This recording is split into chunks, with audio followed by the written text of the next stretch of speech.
I get out of bed in the morning, I have a vision, I have a plan, I f***ing go after it. Yeah. And it's just like, no one's gonna get in my way. You read about people that are like, why can't I design a product? I don't have a f***ing degree, any of the stuff that society tells you need to win. And I'm just like, well, I don't care about that. I'm just gonna go and do it. If your vision isn't f***ing like arrogant and people don't think you're an absolute dickhead for having it, it's not big enough. Every consumer in the world can mix 4 ingredients, flour, water, salt, and yeast, and they can ferment their dough, and we're gonna give them a product that works like a commercial oven that sits in their yard, so we can empower everybody to be as good as a Neapolitan pizza chef. They don't need to be 3rd generation, sweeping f***ing floors in a pizzeria for 20 years. Yeah.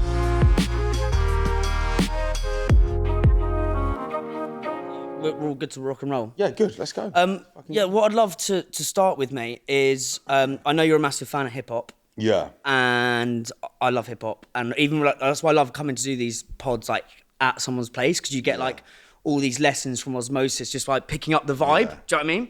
So obviously I walked in today and hip hop's like banging, and Chloe's like, yeah, that means Tom's knocking around a hip hop song. And I think it's really integral to your brand and everything you've sort of built. But what I'd love to begin with is I feel like there's a load of sort of, well, I went to like uni, there's a load of business books all about sort of management, scientific management, like quite, real scientific and like kind of, but there's nothing about hustle, right? Yeah. And I kind of love the idea of hustling and like grafting or making something happen out of nothing. Yeah. And I think like part of hustle's working hard, right? But it's not like, it's only one part of it. There's like almost like a magic around it of like, I don't know, like you could work hard and be a bus driver, right? Do like 12 hours. There's a bit of a nuance. I'd love to know, like in building this, like what have been some of your principles of hustling? And maybe is there like a deal that you did that kind of really encapsulated some of those principles? It's a really interesting question. Right, let's hold that a little bit up as well. Yeah, just a bit higher up. Perfect, mate, yeah. Yeah, it's a really interesting question, and I guess it's so fascinating to me because when I get people reach out to me that want business advice, there's like, there's a little bit of like magic in it, like you said, around the hustle, that actually like you wonder whether everyone, I felt underqualified in the beginning to speak to people about business and how to build a business, because I'm just like, I get out of bed in the morning, I have a vision, I have a plan, I fucking go after it. Yeah. And it's just like, no one's going to get in my way. And I just like, I don't know if it was built from like the adversity of my past and like not achieving in school and like, constantly being told, I'm like dyslexic, I'm probably undiagnosed ADHD, kicked out of all the schools that I went to, and constantly told that you're like fucking shit at this, or like you can't do this, you can't do that, shit grades in school. And like you question the educational system anyway about like how it makes people feel and how it like basically erodes their self-esteem and self-confidence, and certainly back in my day when I was there. So I guess there was this inner fire built, and then going through, obviously, which is a separate conversation, but the journey through addiction. Yeah. I guess like adversity has given me like an inner drive, like going through those challenges and then deciding to get clean at quite a young age, and then just being like, right, I'm going to fucking smash it. And that was really my mindset. And like when I went to rehab, it was like, I'm going to have a Lambo before I'm 30. And that was like my goal. I didn't really, like, probably when I was younger, there was that like desire to visibly communicate to the world through materialistic things that I was fucking smashing it, right? And like, and probably like bought a Lambo before I could really afford it. And it was all a bit, just trying to like elevate this like broken self-esteem. But I just think, in answer to your question, I think like one of the biggest things that I've had, like adversity has given me grit and determination. My mum gave me self-belief. She always told me as a kid, you can do whatever the fuck you put your mind to. You can just go out and smash it. And so you live in a world in the UK where it's like, we're in a cynical nation. Everyone thinks that you can't do whatever you want. Yeah. And it's like you read about people that are, like, why can't I design a product? I don't have a fucking degree. I don't have any of that stuff. I don't have any of the stuff that every society tells you need to win.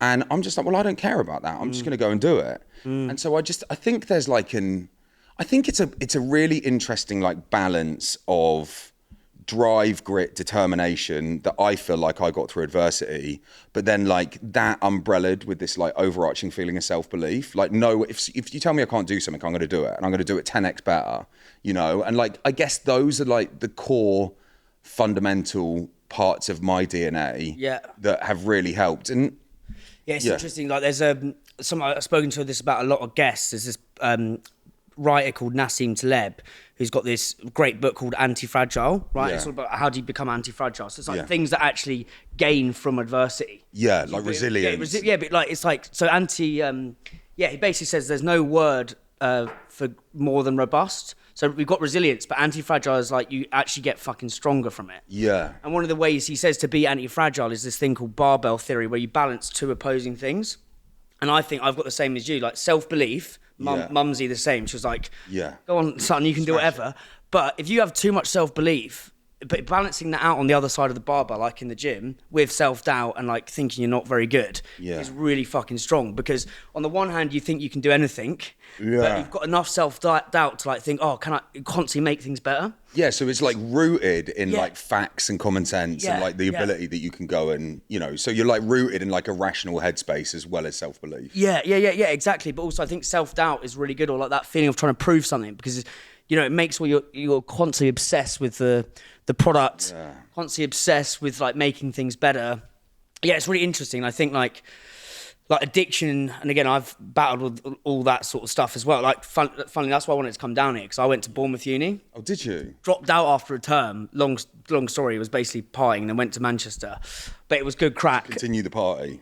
Yeah, well, basically, they said, that's what happened, but it wasn't meant to happen. That wasn't the plan. Yeah, it wasn't meant to happen. But why I've been so excited to speak to you, mate, is because it's like, I channeled fucked all that stuff off and channeled it all into this podcast. Yeah. And was just like, let's go, baby. Yeah. Yeah. And like with what you've done with this, it's like so inspiring, like how big you've got it. But I think what I was sort of trying to go to is like the addiction thing, when used badly, is bad. But when you use it positively, it turns into obsession, and obsession is just going to, as you say, just wake up and fucking get after it. Yeah. And do you know what? It's amazing. It's a gift. And I think like the mixture of like the addictive traits, ADHD, whatever the things are, like the underachievement through dyslexia in formal education, it just sort of builds this force within you where you fucking go after it. So what is it? Let's talk through like a day, like when you say fucking go after it. Let's jump into that a bit deeper. Like when you wake up, what happens? Yeah, so it's interesting. Like my life has shifted quite a lot over the course of the last few years. So in the early stages of my business, man, it was just always on, like 24/7. You know, like when you're hustling and you're grinding and you're trying to get out the starting blocks with a business, and every day is like a mixture of, you know, a little win with 5 losses and some adversity and all that shit that comes in building a business, you know, like you just get pushbacks. You're like on the verge of going bust as a startup and all of those things. I guess in the early days, it was just like a baptism of fire, learning about business. I didn't have any formal training. I didn't have any qualifications. It was just literally like this undeniable force of like ambition and determination not to fail. And I think part of that is like maybe getting clean and saying to myself, look, if I'm going to get clean, I'm going to stop drinking, stop doing drugs.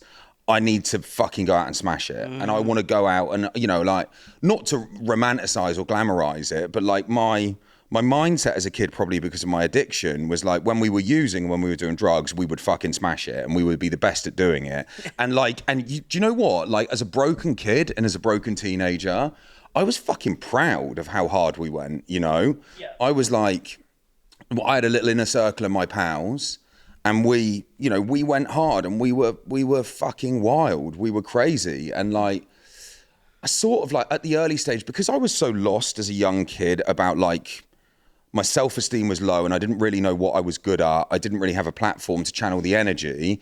I adopted the persona of drugs, and that started earlier on as a young kid, like, you know, getting bullied in school or whatever, and then not achieving in school, like adopted the naughty kid persona because I was popular because of it. And then that was like fuel to the fire. So that just fucking like kept everything, you know, burning bright. And it gave me this false narrative and false persona that I adopted, which is like Tom is the naughty kid.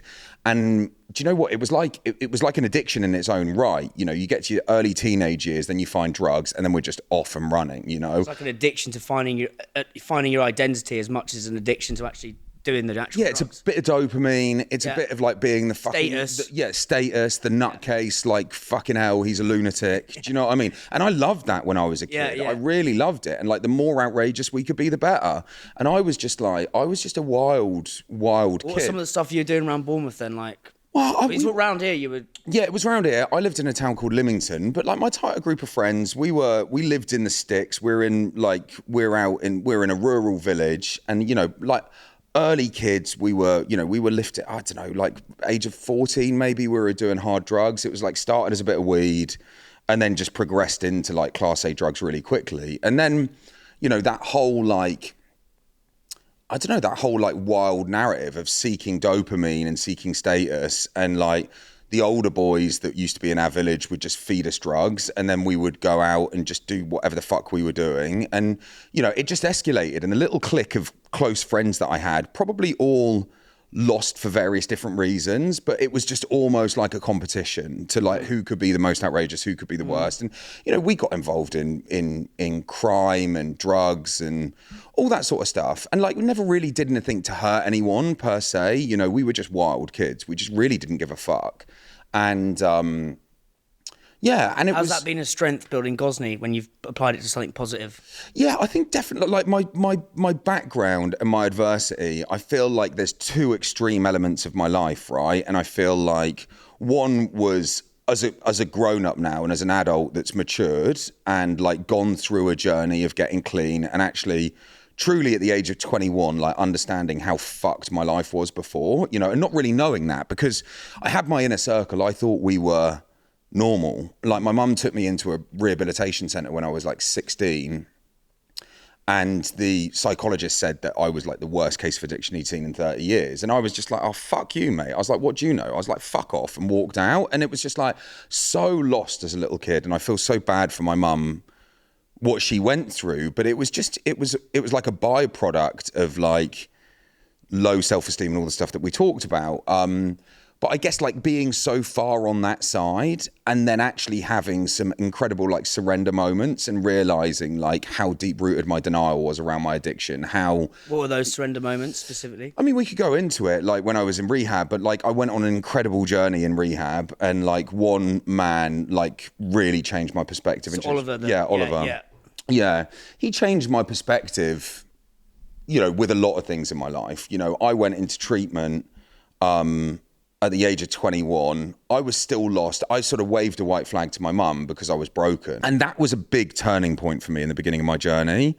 And at that time, I just then said like, you know, like, I've got to stop fucking using like this. I just, you know, I'm not a bad kid, but like when I use drugs and when I use alcohol, I'm fucking wild. I've got a chemical imbalance in my body, and those, you know, like substances and my makeup don't mix. And so that's when the first time, like probably the age of 18 and a half maybe, that I tried to stop using, tried to stop drinking, tried to stop using drugs. And actually like the addiction just fucking spiraled. It was wild, man. Like the notion of trying to stop, it was like, you know, it's like dieting when you put yourself on a strict diet and then you fucking binge and then you binge hard and you get fatter. Yeah, I do that all the time, mate. I'm the same. Like my addiction is... Put a packet of digestives in front of me, and they're mate. gone. I'm like going through that like a ravenous hurricane, mate. And mate, and do you know what? When I didn't try and stop, my using was wild, but it was pretty consistent. Yeah. You know, and then when I actually tried to stop and I realized I couldn't stop, it just spiked. And it was just like, and then it was actually just quite sad. If I look back at a younger me, I would wake up in the morning, like crying my eyes out, not wanting to drink, and then just drinking a fucking bottle of wine before I was even out of bed, you know, and then like using hard drugs, you know, drinking consistently throughout the day, using drugs throughout the day, and just spiraled. I just couldn't get out of it. And I had a girlfriend at the time. We were living in Bournemouth. She worked in care as well. I met her at my job, and she was basically just a carer for me, man. I would wake up in the morning. I would promise her that I wouldn't drink that day. second she was out the door, sometimes when she was in the fucking bathroom having a shower, I'd be necking a bottle of vodka or like doing whatever. I had them hidden all over our apartment, our flat.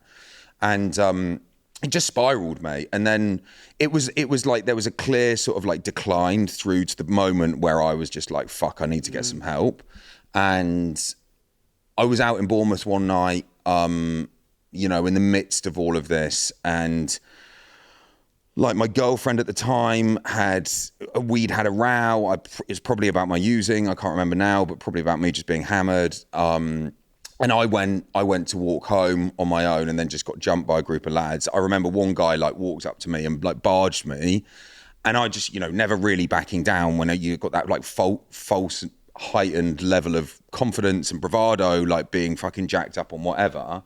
I was just like, you know, we squared up to each other, but little did I know he had probably like 7 mates round the corner, and they just kicked the fuck out of me, man. It's meant like how like in all this adversity and hardship, there's still so many like traits and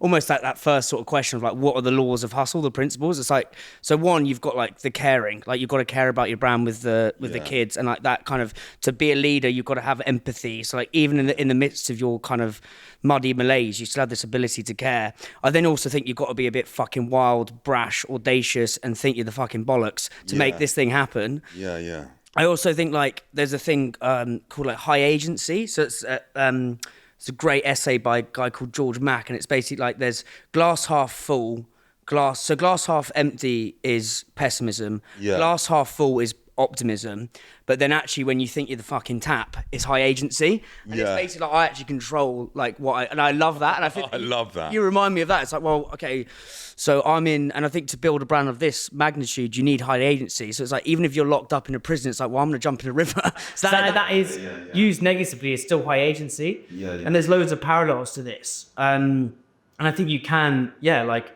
be the architect of like rebuilding yourself. In terms of the brand stuff, because I think the brand you've built is just insane, and it's like the product you've created is around it and the kind of community. But in terms of sort of how you used your wildness and your because I think I read some of your like do the blue sky thinking here. Yeah. Like with that wildness and creativity, like how does your brain sort of work with coming up with all these ideas and stuff? Like. Yeah, it's interesting. Do you know what, man? I send to a lot of people when we go on a journey and they ask me about the business, and like it's quite fucking textbook if I'm honest. But you know, like the idea that I started with is never the idea. Generally, I would say like 9 times out of 10 is never the idea that takes you on to the magnitude of success. And like that was just so true for me. I remember starting. You know, it was just an idea. Like I basically built a pizza oven in my garden because I was searching for community when I came out of rehab. All my friends were like, my wider friendship group were just fucking smashing it. They were going out, doing drugs, drinking. I'm like, I can't be in that life anymore. So it's like, how do I'm like a person that needs to be rooted in community. I like love people. I love interaction. I love all those things. But it's like 21 years old, just had my entire world basically restricted from me, you know, like drugs and drinking gone, like who the fuck am I? Like, and there was a big journey that I went on to like rediscover who the fuck I actually was, and like where my life was, what I was going to be about, what my purpose was, and purpose is big driver. And yeah, I just, it was like really fascinating because I built the first products out of like, it was as simple as just like this need to connect with people in a safe environment for me. And so like when I came out of rehab, I didn't know how to do that. And I started, cooking was like meditative for me. It was like prep. I was so fucking jacked up on fear when I came out of rehab. I was like a rabbit in the headlights, you know. I was like living in this big world, you know. I'd gone from being in rehab in South Africa where I was in a fucking compound with 14-foot walls. It was like a nice prison, right? I couldn't get out, I couldn't use, I didn't have a passport, didn't have a phone. I had comfort and security and counsellors around me. It was fucking easy compared to coming out into the real world and like facing this shit alone. You know, I could have a call with my counsellor for half an hour back in South Africa, but I was in the world doing it on my Todd, man. And it was just like, that was the challenge when I came out. And it was just like, I remember feeling broken, you know, in the sort of like recovery circles, they talk about spiritual malady and just spiritual malady. So it's just like this feeling of emptiness, like what's it? Restless, irritable, and discontent. You know, if you feel those things, they call that like a spiritual malady. And that was just like, I was crippled with that shit in the beginning. Yeah. I was like out in the world, didn't know who I was, you know, trying to rebuild myself. Was this vision of Gozney like almost like the antidote to that spiritual malady? I didn't even know that it was the antidote, but purpose drives the antidote to spiritual malady, in my opinion. You know, like getting out of bed in the morning and having something to focus on, whether it's being the best person that you could be in the relationship with your partner, whether it's giving back and helping in the community, whether it's building a business, like what am I getting out of bed in the morning fucking thinking about? And I remember in the early days of my recovery, you know, we used to do gratitude lists, and it was, you know, like I would go to bed at night, I would write 5 things that were in my life that I was grateful for. I would wake up in the morning and I would read them, and it tries to set you up for the day so you can have a productive day, because it was just so easy in that highly vulnerable state of like early stage of recovery for that spiritual malady to kick in.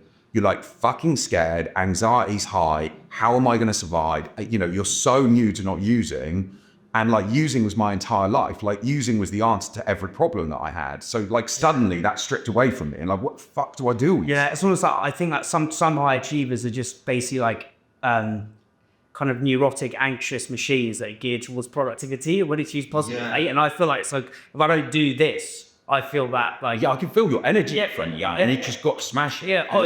So like with that now, so when you're like applying this to how you're building, like where's the vision to take this thing now? Like, and are you, because I think one of the things I've heard you say is about getting an island and like, like I love the idea of, especially in the UK where everyone's so like sardonic, we're like, oh, you can't really achieve anything. Like, if any more people like yourself, mate, you can just be like, come on, you fucking do it. Because I feel like for myself, and all these questions are personal, I ask selfish questions, right?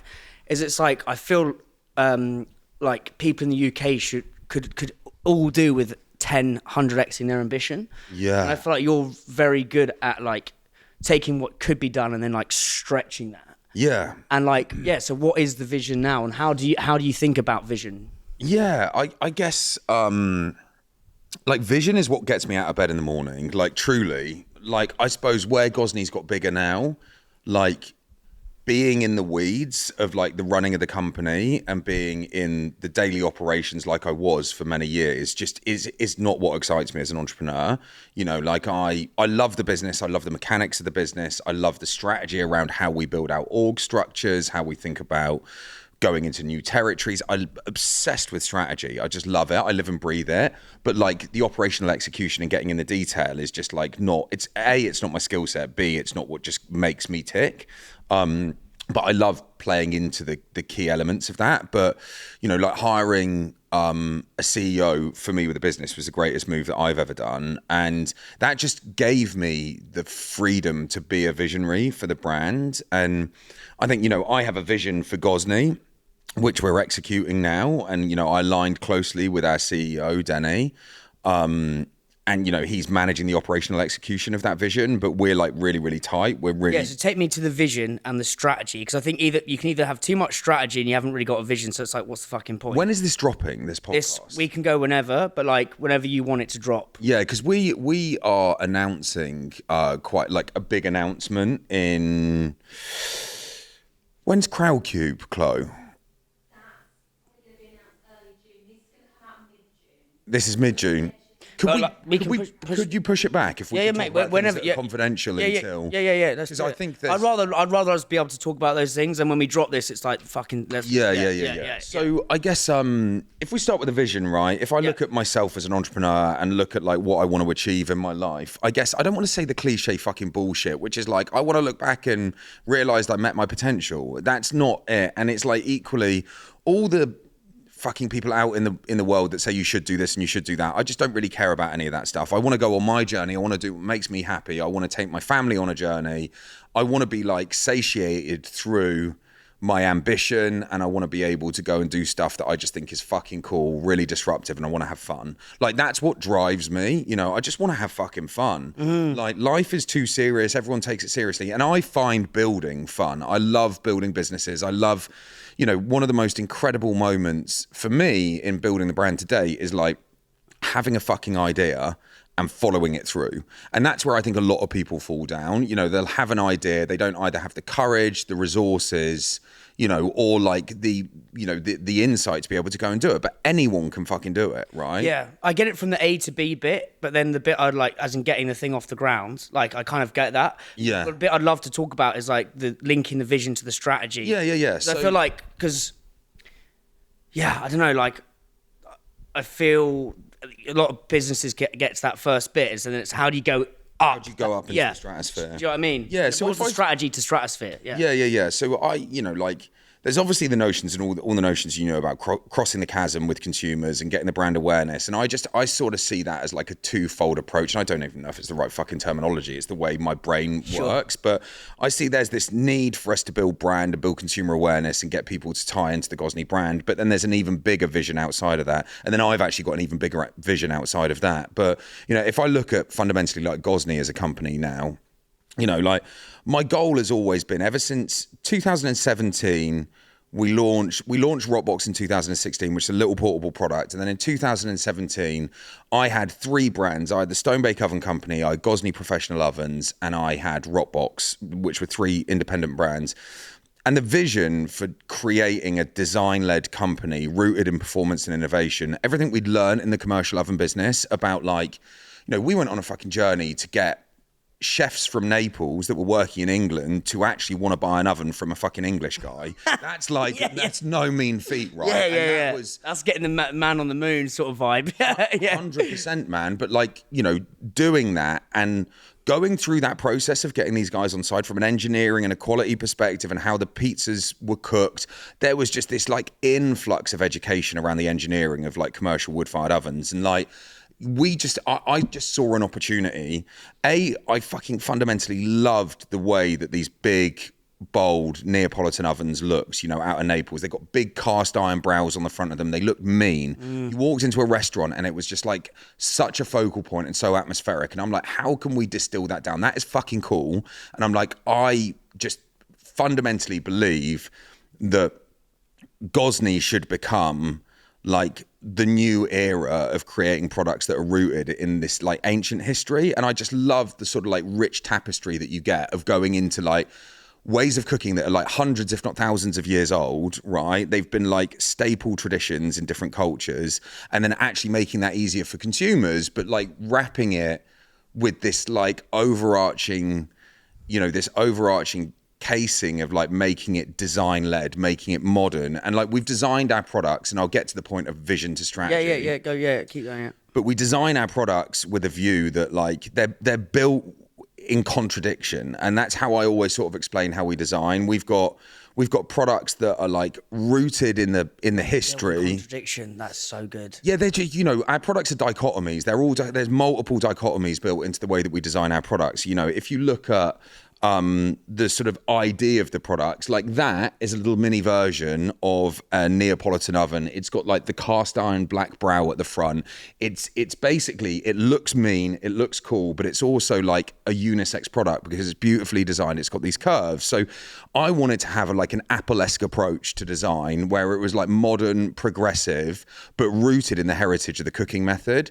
And so like the first essential dichotomy that I had, I wanted to visually communicate the values that I felt Gozney stood for. And in 2017, after we released Rockbox, the product was like fun, accessible, cute, and friendly. And it was the first time that like a true consumer product had ever been introduced to the world, but it got to 500 degrees C. It was an intimidating product for people to like cook with a 500-degree fire. So we were like, you know, it was such a psychological move to make it in like, you know, we launched it in a lime green silicone jacket. Rockbox had this cute little curved bum on the back of it. It was in different colors. It felt almost like a little member of the family. So it was meant to feel like accessible, friendly, unintimidating, so people could adopt using it and not be scared of it. And I guess going on that journey, I just felt like the true values of what I believe in as a designer and as an innovator were like based around performance. We're based around performance, quality, being design led, and basically underpinning this notion that we can take an ancient method of cooking that consumers can't do today. You know, if you want to get a Neapolitan pizza, you go to fucking Naples, and that's the only place in the world that you can get a pizza that's fucking incredible. And I'm like, fuck that. Like, every consumer in the world can mix 4 ingredients, flour, water, salt, and yeast, and they can ferment their dough, and we're going to give them a product that works like a commercial oven that sits in their yard, so we can empower everybody to be as good as a Neapolitan pizza chef. They don't need to be 3rd generation sweeping fucking floors in a pizzeria for 20 years. You know, and like, that was the notion of what we wanted to bring to the world. And so, you know, we designed a product that was design led, with all the new Gozney products. They have beautiful curves on them, so they are like unintimidating, but they still got this like undertone of masculinity. Sink deeper into this design leg, because I love what you said. Everything's a dichotomy. I think that's beautiful. It's something I've never heard before from anyone I've spoken to. I really want to sink deeper into this. So when you say design led, like where do you get your ideas for design from? Like, I know we said the ancient stuff, but like in terms of the sort of the modern, well, I think you said Apple-esque or Applify it, if that's all. Do you know what I love? You know, Steve Jobs wasn't necessarily like a hugely inspiring cultural leader within the organization, right? He was known to be, you know, quite brutal in his leadership style. But his like sort of like undetermined, rigid focus to design and like how Apple were portrayed as a brand was just like landed with me and was so inspiring to me. And I feel like I've got that like granular approach to our products, to our brand. You know, like, we want to be, and I'll finish on the products, but like we rooted them in this sort of ancient history, and then I want to have a modern approach. And the reason that I wanted to have a modern approach, we've got various values that sit within our core pillars of designing products. From quality and performance, so they have to work like professional ovens, you know, they have to be beautiful. And I wanted to create an architectural statement that elevated a garden that didn't detract from it. You know, you see... architectural statement that elevated a garden. That didn't detract. That didn't detract. Yeah, it's like, it's just, I love the power of words, but like, it's just like, if you put, that's an amazing statement. Thanks, like, man. Yeah. But as in, it's like when That's like my DNA. That's how I feel. Yeah. And it's just, you know what? Like, there was just, I stumbled into fucking cooking because I was broken and I was an addict, and I got into recovery and I built a pizza oven. Fuck knows what I would have done if it wasn't a pizza oven, but I've just applied against, like, I guess, the core DNA of what I love to cooking products. It could have been lawnmowers or whatever, although that's not as exciting, you know. But you never know. But you know what? It was like, cooking was the first thing that gave me purpose, gave me community, gave me a richness to my life that I didn't have. And then, like, as my journey's progressed, I think I'm intrinsically built as a brand person, as a marketeer, right? And like using nuances of how we design them and how we think about design to connect to a consumer on a much more emotional level than providing a product that provides them a service. It's not a fucking piece of hardware that produces a pizza. You know, the entire notion of like how Gozney was built was around like, when I lit a brick oven in my garden, it changed the way that we socialized. And I don't want to use fucking buzzwords for the brand, you know, but like the core DNA and the sort of poignance of why the brand exists is built around my experience. And it was the first time ever when we lit a pizza oven in my garden, lit the brick oven that I built. You know, I was incredibly vulnerable at the time. I was fucking shit scared of social isolation. So I was telling my friends they could drink around me. I was less than a year clean. I was probably a year clean. And I was like living spiritual malady, feared up. People were coming around and bringing drinks. How do you use design to like, so again, I believe a lot of brands, you're scratching your own niche or solving your own problem. How do you use design to then communicate that emotional connection and emotional feeling? So, you know, I'll talk you through it. Like, there's this, if I think about the design of the dome, for example, which is like our first, I would say, truly hero. Well, no, Rockbox is probably our first truly hero product, but the dome is the greatest expression of what I love as a designer. And, you know, there's this like undeniable level of masculinity to the product because it needed to be fucking cool. So it has to be fucking cool. It needs to look like it was born like Apple and a 300-year-old Neapolitan oven and a baby. And it was that. But then, you know, a large part of my focus psychologically has been connecting with a female audience, you know, and like how we build brand and how we deliver accessibility. That's another dichotomy then, isn't it? It's another dichotomy. Yeah. So it's masculinity, but it's basically being approachable and design led. And, you know, like landing that point of being an architectural statement for the garden, you know, your missus, and I don't know if this is sexist to say, but it's generally the guy cooking, you know, 9 times out of 10, and the missus that wants to put the cover back over the shitty stainless steel barbecue at the end of the day to hide it. And I'm like, how the fuck do we rip up that rule sheet and change it? And so the psychology of how we design our products is they're rooted in a level of masculinity, but they've got really considered colorways that we market the products with, incredible curves and radiuses to the product to make them feel approachable and friendly, even down to the docking system. All of our products essentially have like a little docking system that's a different color. It's all part of the same product, but that was to make it feel modern, progressive, to make it feel like it was rooted in, you know, true modern engineering that makes it feel easy. Because one of the core values of what we wanted to try and do is take an ancient cooking method and make it easy for any person in their garden to be able to cook with it. So you've got the dichotomies of like tying in with the foundations of the heritage of the product, making it, you know, that undertone of masculinity, but also making it unisex, making it approachable and an architectural statement. But then it was also, you stick it on a docking system and it makes it feel like you've got this control center. So all of a sudden, like the design feels intuitive. It feels like you go here for your buttons to control the oven. You visually communicate that we've been really thoughtful around the centralized design to make it an easier experience for the consumer. And, you know, like sort of, I would say one of the final dichotomies, you know, the detachment that I know people want from the modern day, you know, like everyone lives on TikTok and Instagram and stuck on screens, and there was just this romance of burning wood, which just like when you smell fire and you smell burning wood, it takes you to a different place. If you're in your garden, it shuts the outside world out for a moment, and there's just this overencompassing, like this overwhelming feeling of calm, right? And so with the dome, not in these products because these are slightly smaller, we had like a little kindling rack that was built in the dock at the front of it. And the dichotomy of that is like to connect the sensory elements of nature to the modern design principles that we got for all the other things that I talked about. And so there was this just feeling of like, you know, like we've sort of grown and evolved as a human race from being cavemen to building fires, and that connection to nature is something that we visually wanted to communicate, because I think it gives a sense of fucking oxygen for people. They can breathe if they feel, it's like when you go and stand by the ocean, you feel like you can breathe a bit clearer, right? It's just this sense of freedom.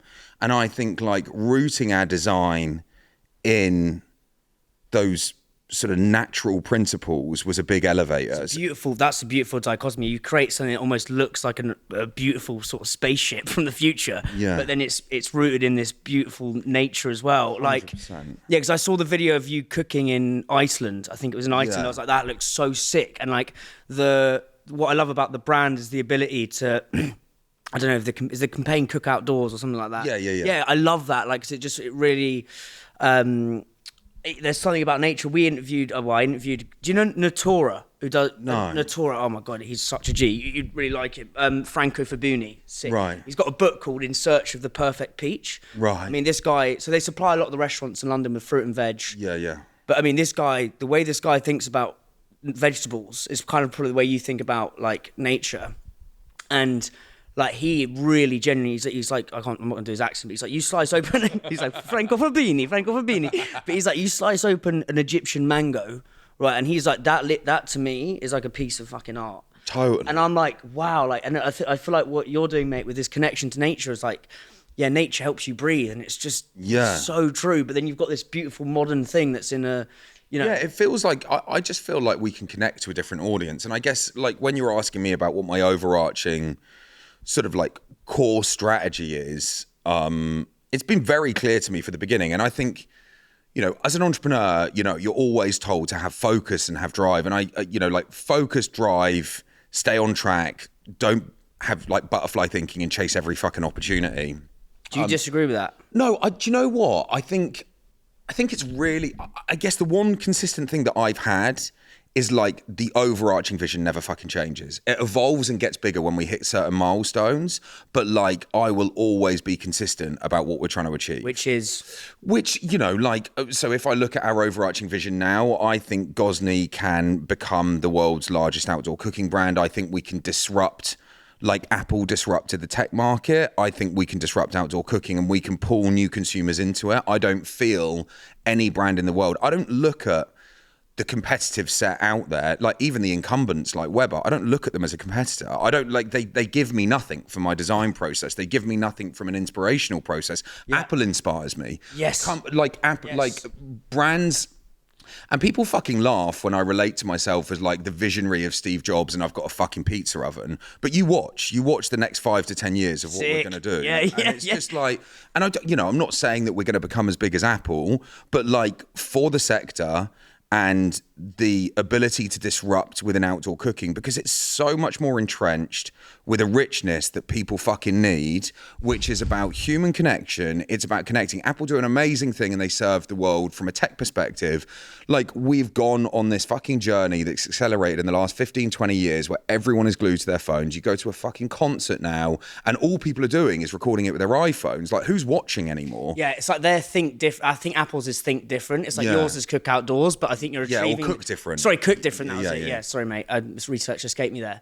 But it's like you get, whether it's a phone or a pizza oven, you're still getting the same visceral experience. Visceral experience with the brand. Yeah. What's your definition of a brand? Oh, do you know what? I just not like in a sentence, but like just like in general. I don't know. Do you know what, mate? Like I feel like brands inspire, they elevate, they change people's lives, and I just feel like, well, that's what my sort of aspirations are with Gozney. You know, like in the early days when I was talking about our brand positioning, you know, and truly saying to the team, like, we change people's lives. They're like, what the fuck are you talking about? We've got a pizza oven. Like, I'm like, no, we'll change people's lives. And what our ovens have done and how we've marketed them is there's this emotional significance that takes place in a garden with our products that doesn't exist in a world today, right? Like, and I have countless people say it to me. You know, I know the CEO of Yeti, he's Matt, he's got one of our products, and it was just him and countless other people saying, like, when you light the pizza oven in the garden, the way we've designed it, the speed that they cook at, the interaction in the process of building, like, not only are you producing food, but it truly brings people together. And I know a lot of brands say, like, food brings people together, but the core difference is there's like this infatuation that everyone has with the products because of the way they work and because of the way that we position a visceral experience with our products. So I also think the fire, right? Like, it's like if you literally boil us back down to Neanderthals, caveman, 100%. It's like the fire was the thing that kept us alive. The fire was the thing where we shared stories. The fire was like light, warm. Well, I think it was in The Invention of Fire, which was in the guy who wrote Homo Sapiens, that book everyone was reading. Like that was like one of the biggest inventions was fire. Yeah. And it's like that we're still human beings in a modern world, but that connects us. Yeah. Like, it's not around like there's different. Yeah, it's like instinctively visceral. Rooted to it, right? Rooted. Yeah, that's we're instinctively rooted to like the primal elements of where we came from. And I think, you know, my mum said to me, and I've said this on other podcasts before, but like my mum said something so poignant to me in the early days of me building a pizza oven was just like, when you build a fire, you can be on your own, but you can feel like you've got company. And it's just like, that was just magical to me, and it was partially that, right? Yeah. But my mate Raz the other day, who I was at Bournemouth with, he's like a Romanian guy, but he's like, bruv, I'm just addicted to fire. And he was like watching this fire on his wands, and he was just on his wands, but like watching, like they were like, I think his missus was away, but yeah, I completely agree. Mate, I used to sit in the garden like after I finished cooking, and I just used to put logs on the fire and just watch the fire. I was so obsessed with the notion. This product like engaged me so much, but just the sort of like, how does fire spiritual escapism? Yes, you know, of fire was just like it was. You look at a fire, and it's I don't know. Just the outside world seems to disappear, or at least get diluted down. How does fire like help your creativity? Do you think? Do you know, it's like the central point of everything we do, you know, is around like how we can innovate with fire. And I think, you know, it's the big driving force. If I think about the core tenets of our products, it's like stone, stone and fire, you know, is really like what our products are built from. And obviously we've got the housing and casing of them, but you know, like there's something so beautiful about like heating up a piece of rock and like cooking on it with a fire, and we just brought that into the modern day. And I guess jumping back to like the sort of core question about the overarching vision and strategy, when, you know, talking about like not being inspired by other incumbent cooking brands, I kind of just like stay in my own lane, right? I've got like a very, very sort of considered and deliberate vision on what I want to achieve with the brand. And it like far exceeds anybody's thoughts of like, you know, looking at target addressable markets and like the $22 billion market that outdoor cooking is. I like just don't give a fuck about all that stuff. I'm like, we'll build it. Like we will build it because we will share the essence of what our brand is to more people, and we will get people to come in, and we will bring different consumers into it. And so like our job as a business and as a brand is to create these experiences for consumers that don't necessarily exist in their lives now. And like that's the overarching thing that I think I like from a brand perspective, is like creating new experiences for people that didn't know they could have. And then if I look at that from a commercial perspective, like how that cascades down into some of our business objectives is like, I'm like granularly obsessed with the sort of like psychological and emotional messages that our products convey visually. And then we also build the brand around that. But I think there's just this distinct opportunity for us to be able to leverage the sort of core principles and tenets that we have around product design into new verticals, right? And so like Gozney in 2026 is moving into new cooking verticals. And I guess if I truly believe from a commercial perspective how Can you say what they are now, or no, I can't say what they are. All good. But do you know what? Like, you don't need to be a rock star to fucking figure out like how people cook in their gardens. Yeah. And the one thing I would say Gozney does so brilliantly, and what we did with pizza ovens, is we just flip the fucking idea of normal on its head, and we innovate and we create stuff that's beautiful but functional, that's easy to use. So I'm obsessed with the art form of ancient methods of cooking. And I think, you know, translating that into a modern brand that's accessible and that allow consumers to have incredible results out the box, I think is the art and the gift that we can bring to people through our brand. You know, so like Gozney is going to transcend into being more than a pizza oven brand.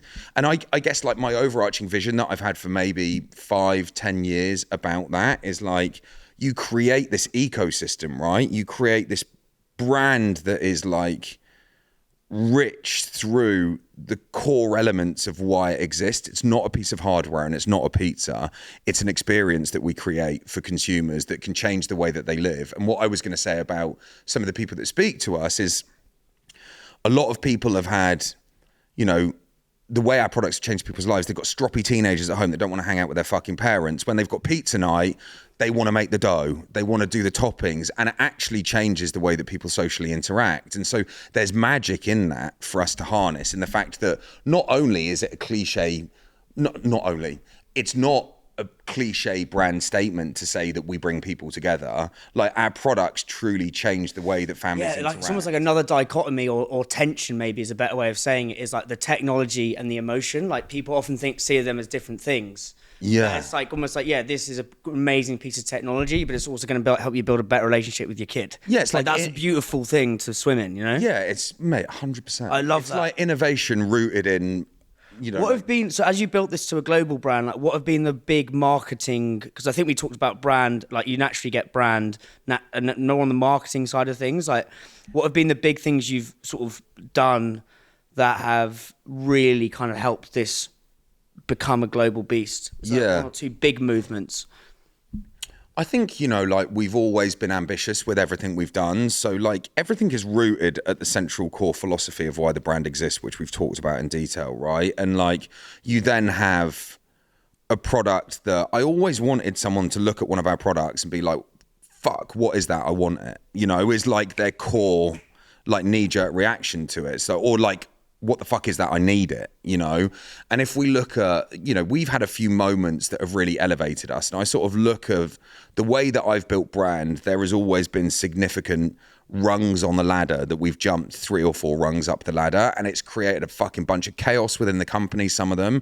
But one of them was the Dome launch. You know, we did the Dome launch. We dropped that in the midst of COVID. which was incredibly challenging time from a supply chain and operational perspective, because consumer demand for home products was through the roof. Factories were really busy. You couldn't travel out to, manufacturing countries because everyone was on lockdown. So you couldn't manage like the process of manufacturing these products. And we actually launched it with a really, it was a really, really interesting and strategic launch. We sort of essentially did a sort of viral Instagram campaign with the dome, which I orchestrated, which was basically like creating what we called a FOMO tile, like a fear of missing out tile. It was the first time we released the aesthetic of the dome into the market. No product in the world exists that looked like the dome at that time. And I think this notion of taking a 300-year-old Neapolitan oven, making it look like it had a baby with Apple, and it coming out, it was like, what the fuck is this? Like, people were like, that's fucking wild. But we created this Instagram tile. I managed to persuade about 35 influencers to post it at a synchronized timing, and it just said, I'm on the list.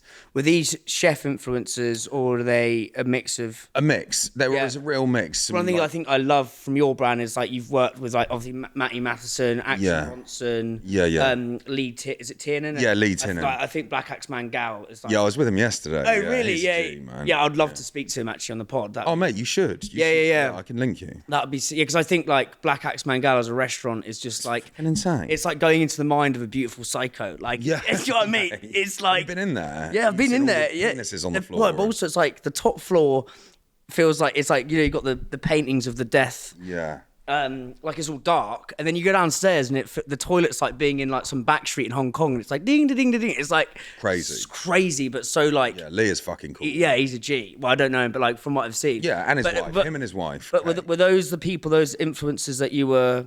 Yeah, so like people like that, but like Benny Blanco, the producer, was we buddied up. He loved the brand. Like I just sort of made inroads and connections with people on social. Interesting. So it wasn't cause, in terms of like the bigger, wasn't just culinary. Right. That's really that's so smart, because it's like that opens it up to so much more than. Yeah, and like there was so we got basically like 35 of these guys. They posted at a specific time from. US to UK, Europe to Australia.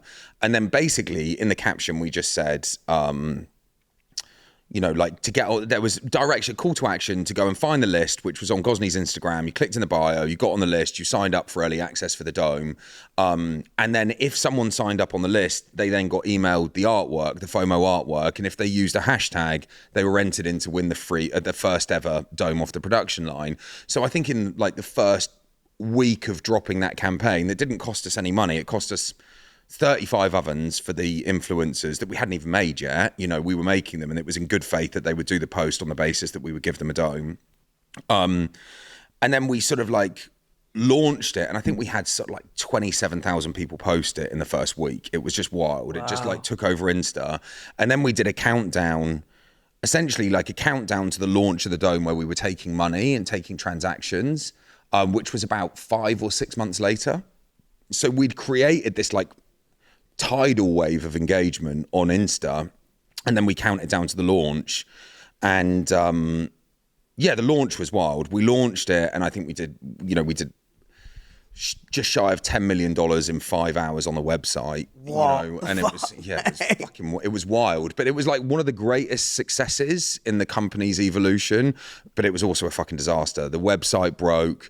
We had people that were first on the list that were in the checkout, and then because it was like Glastonbury tickets, the shit sold out. It chucked everybody out their carts before they transacted. Then they'd go back in, and the lead time would be pushed back.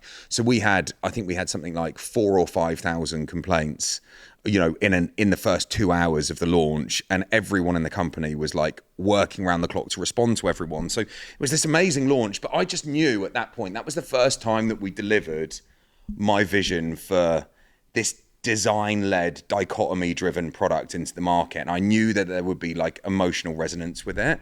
And I guess having that volume of demand, and then having that volume of negative energy when people couldn't get their hands on it, I was just like, we put magic in a bottle here, like whilst we were going through the fucking chaos of like getting back to every single person that wasn't fortunate enough to be able to purchase it, and then dealing with production and delivering all the products into the market. You know, it was this huge achievement internally for the business, but externally it was just chaos, right? There was people complaining on social left and right. And so it was one of those points where we like really leveled up as a brand. You know, I'd been talking to these guys in the US. I'd gone out and seen Denny, who has had this amazing career. He's CEO, right? He's CEO. Yeah. I'd been pestering him to join our board as a non-exec director for ages. He was part of a brand called Skull Candy that grew and went public. Headphones, yeah. Before Dre Beats came out and like disrupted their growth. And then he moved to a brand called Traeger Grills, which was Traeger were a small business in the US, but like they went in, a group of them went in, backed by private equity, and just sort of like built that into this incredible success story. And it was essentially like a pellet smoker, you know, that you made brisket and ribs in, and they'd automated it. So it was like push of a button, you can become like a pitmaster or whatever, you know, and this notion of making it easy for people to create true barbecue was the journey that they went on.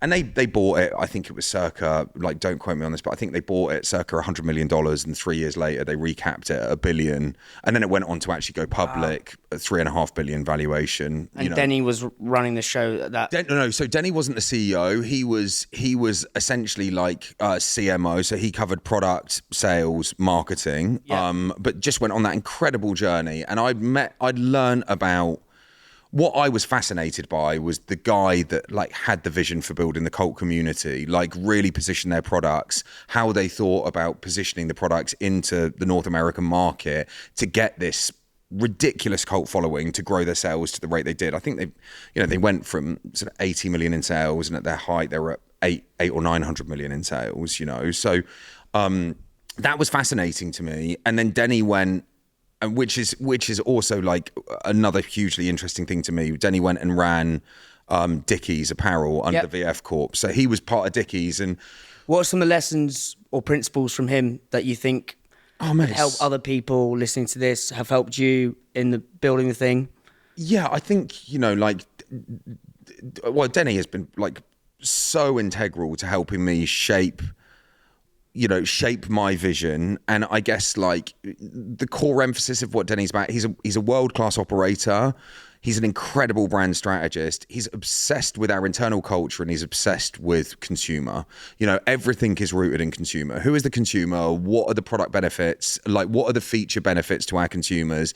And actually, feature benefits as in of our product, sorry. Right, so okay. like when we think about product, like what does it give the consumer? How do we communicate? Is that in terms of the feeling or like literally? Feeling, in terms of the output, like everything. Where does the consumer shop? Okay. It was just like this overarching notion that like all of, you know, like his core emphasis of how he's built brands is being rooted in understanding the psychology of the consumer. Wow. So it's almost like your vision, sorry to interrupt, it's like, your vision's almost like that whole thing we were talking about, the ancient with the modern, the dichotomy, the making people feel something more, changing people's lives. But then he's got the granularity to be like, you, to be like, right, well, where is that person shopping?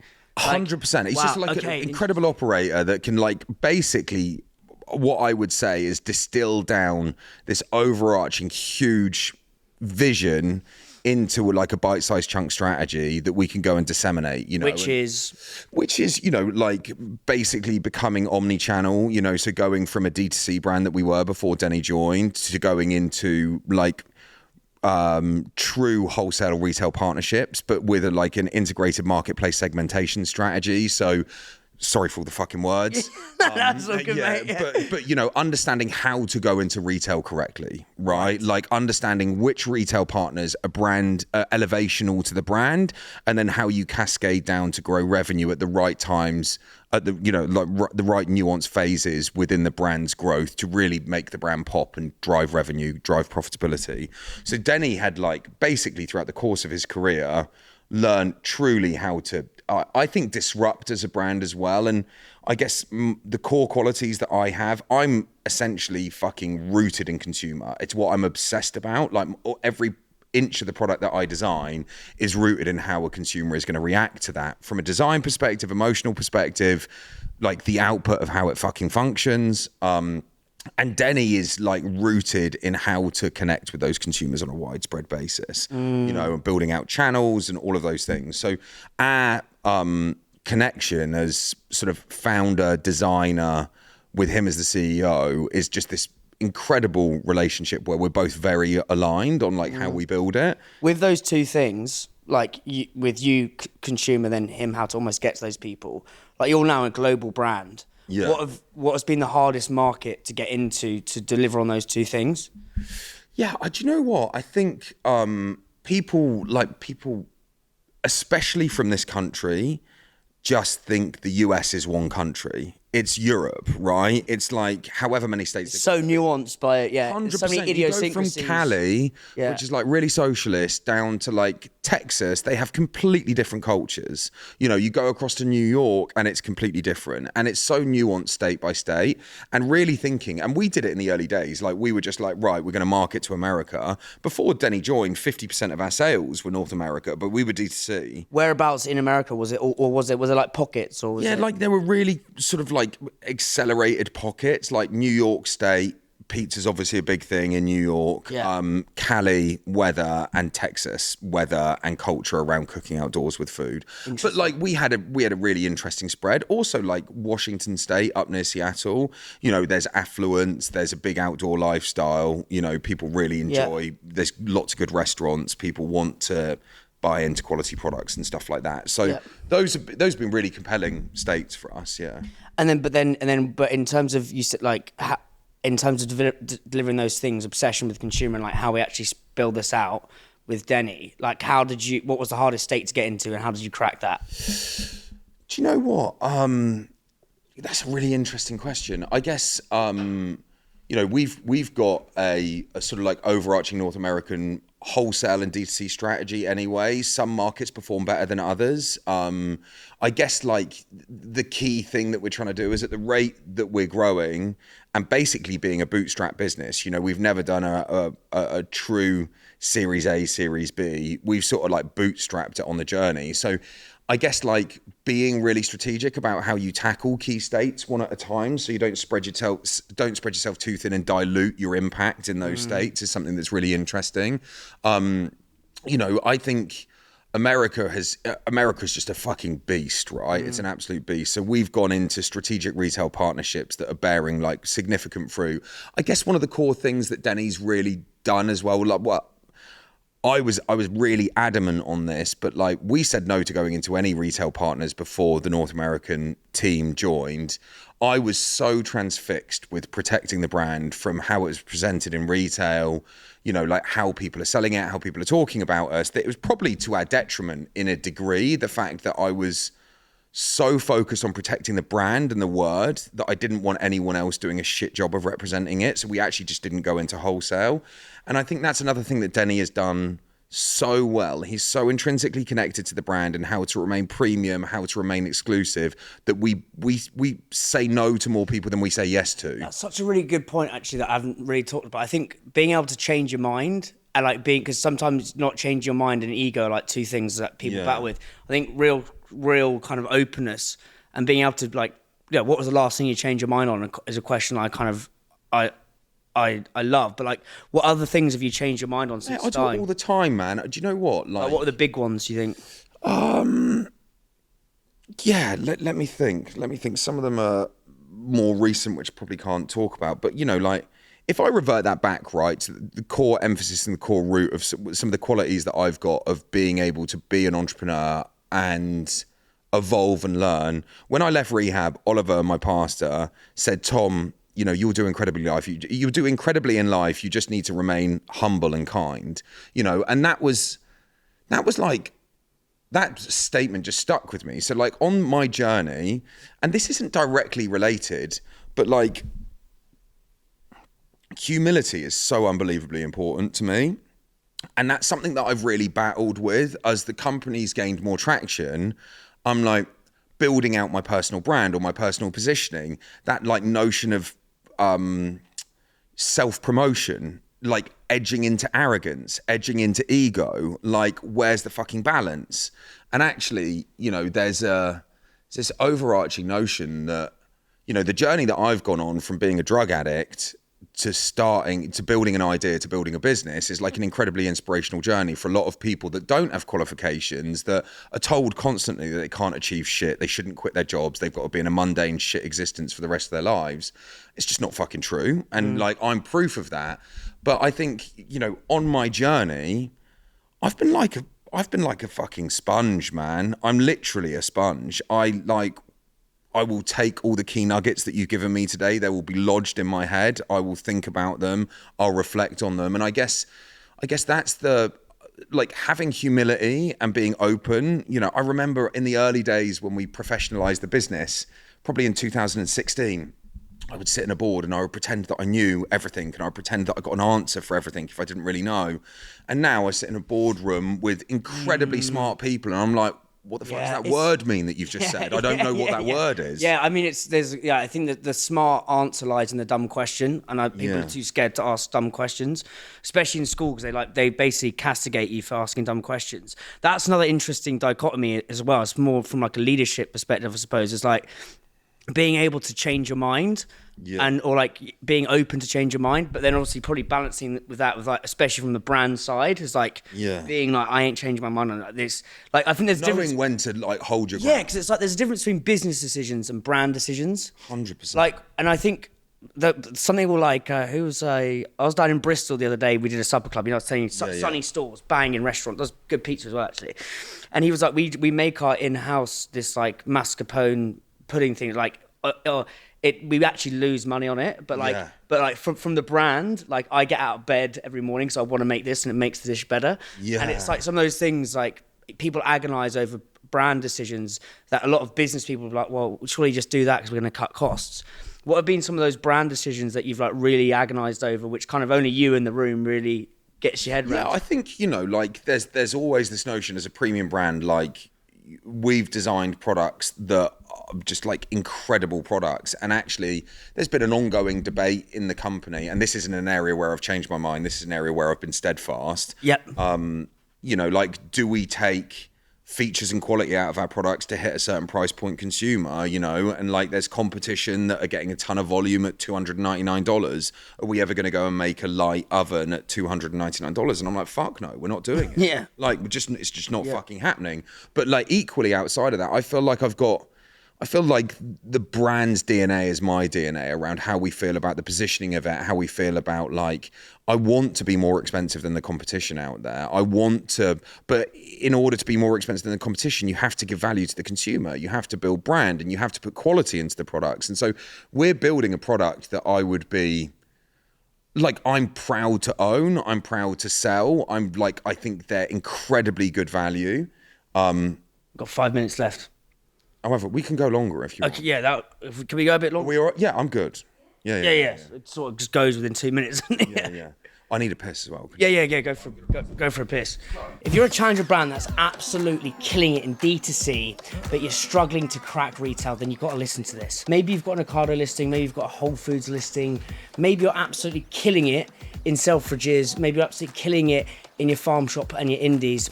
But my friends, making the leap, crossing El Chasm, crossing El Rubicon to grocery retail is not easy. It's the Champions League of FMCG. It's super hard. It means playing at a higher level, and that's where so many amazing brands sadly stumble. Look, retailers want stories backed by data, not dreams, and a pretty pitch deck. And let's be real, supermarkets are not just going to magically make a space for you and your little brand. They need data. Something's got to go for you to get in, for you to get on shelf. And that is why I've got to tell you about North Star. They are the team that's helping purpose-led FMCG brands go from gut instinct dreams to unstoppable pitch decks that actually unlock retailers. North Star are not like another data company that force feed you data like foie gras, that act like a NASA space mission. It's super simple to use. Their team are amazing and they actually get the challenger mindset. North Star are your shortcut to smarter decisions, stronger pitches, and investor confidence, all built specifically for challenger brands like yours, you don't need a massive sales team, you need North Star. Link in the show notes, click that link and you'll be able to book a free demo with North Star. Highly, highly recommend that, and thank me later. But yeah, good to jump back in. I'm trying to think where we were. Is it saying no, or did we? Oh yeah, saying no. Yeah, how to brand decisions versus business decisions, and like being able to like stick to your guns. Like it's almost that, again, another dichotomy of being like open to change your mind. Yeah. Otherwise, you end up with hubris when like you just nothing happens. But then also, if you change it too much, you change your mind too much, it's like you don't have a brand. Yeah. And you see a lot of brands that kind of just go with the sort of general direction. The wind wherever the trends are going. It's like every brand now is basically, well, not every brand, but so many of these brands are going into protein because protein's the new thing, and it's like holding true to your guns. But one of the other things I wanted to ask you is like some of the other big marketing things. I know you talked about the launch of the Dome. What are some other ways you think about marketing? Not necessarily from like a further upstream. So it's like, say you're in a meeting with Denny, like how do you think about marketing different from other sort of entrepreneurs, you think? Interesting question. Like I guess like from a brand marketing perspective, you know, we sell pizza ovens, but we actually, you know, I guess like the cultural impact of how we're building brand is probably quite different from some of the others, you know, like I guess I don't, let me stop stuttering my fucking words and that's all good. How to articulate this. I guess like how we build our culture internally, right, is like, as you said at the beginning, I listen to hip hop. Like we have a value within our company, which is like respectfully irreverent. Like we say fuck you to convention, but we don't hurt people's feelings. We don't do anything to, you know, hurt anyone else. But it's, I guess it's like, I don't want to use the word being overly disruptive, but we just like to connect with like people that are grounded in the cultural ambitions of the business. And so they're not like necessarily the normal people that we would go and connect with. We build out communities in different areas. I guess we spearhead our brand through thinking about streetwear and fashion. And, you know, like if I think about the communities that we move into, it's like skate, snow, surf, you know, like we're in those communities. Yeah. A lot of our sales guys that we hire on the ground in the US all come from the action sports industry. So it's like we don't have clipboards and polo shirts, you know, like it's just... I can't imagine that, mate. Yeah. And I think do you know what? I truly feel like, you know, having this incredible... Again, another dichotomy, but this sort of like performance-led, design-led product range, but then like coupled with this like irreverence and fun. And it's like fucking cool, right? And fun, and that's the heart of everything. And I guess you know what? You go through so much change as you grow up. Like, how old are you? 31. Yeah, 31. So as you get older, right, and you get like, you know, you're married and you have 2.5 kids and all of that stuff. 2.5 kids. Well, you know, like average family. Yeah. You fucking, life fundamentally changes. You grow up and you lose connection with like your sort of cultural roots of what made you cool when you were a kid. You've got to fucking change nappies and you're like doing school runs and you're taking them to football practice and like, again, like I went through when I was like in rehab, you sort of like lose your identity and you've got to re-find it. And you go through this stage at your midlife where you're like, what the fuck is going on in my life? And so my overarching sort of like North Star or notion was the majority of our customers are sort of 35 to 50-year-old men and women. And then I'm like, if we can build a brand that is rooted in everything that they fucking love, right? It may not necessarily, we're not necessarily targeting the way that we're building brands to a custom demographic. You know, we're not like targeting skaters. Psychographic versus demographic. Exactly. Yeah. And then you basically like, you know, we go and create this cultural energy in the market that makes it feel cool for people to be a part of it. And it was the same with Matty, right? It was just like when my board of directors in the UK, when I said that we were going to work with Matty and he's dressed in fucking S&M gear, you know, like tattooed up, like he's a big dude and he's screaming obscenities, they're like, what the fuck is wrong with you? And they were just like, we are not having this guy associated to our brand. And I'm like, you're wrong. And it was just like this cultural movement, you know, and I was just sort of saying like this overarching pyramid of influence, you know, you go and get Matty his followers might not necessarily be our demographic, right? Like they're younger kids or whatever, but he influences the influential people that influences people that cook at home. And there's this overarching like... Wow, mate, that's really good. That's like not, but like the way you've said that. So he influences people who influence other people. There's almost that halo effect. But wow, but it's like if I think about like when I was reaching out, and a lot of this. How did you meet him? Tiernan. Oh, does he look? Well, like Tiernan introduced Matty to Rockbox. Matty bought a Rockbox, and then one day he just posted it, and I was like a fan of Matty, and I'm like, fucking hell, he's just posted a picture of himself with Rockbox, and then he fell in love with the product, and he just started using it, and we've had like a tight relationship ever since, and it's been like such an incredible like symbiotic relationship where he was in the early days of his career, we were starting out, we didn't really have two pennies to rub together. He did a bit of work for us low cost. Didn't he have a big drug problem as well? I think he's talked about that. Yeah. He's talked about that a lot. He's an incredibly inspirational guy, you know, like... What are some of the lessons you've picked up from him?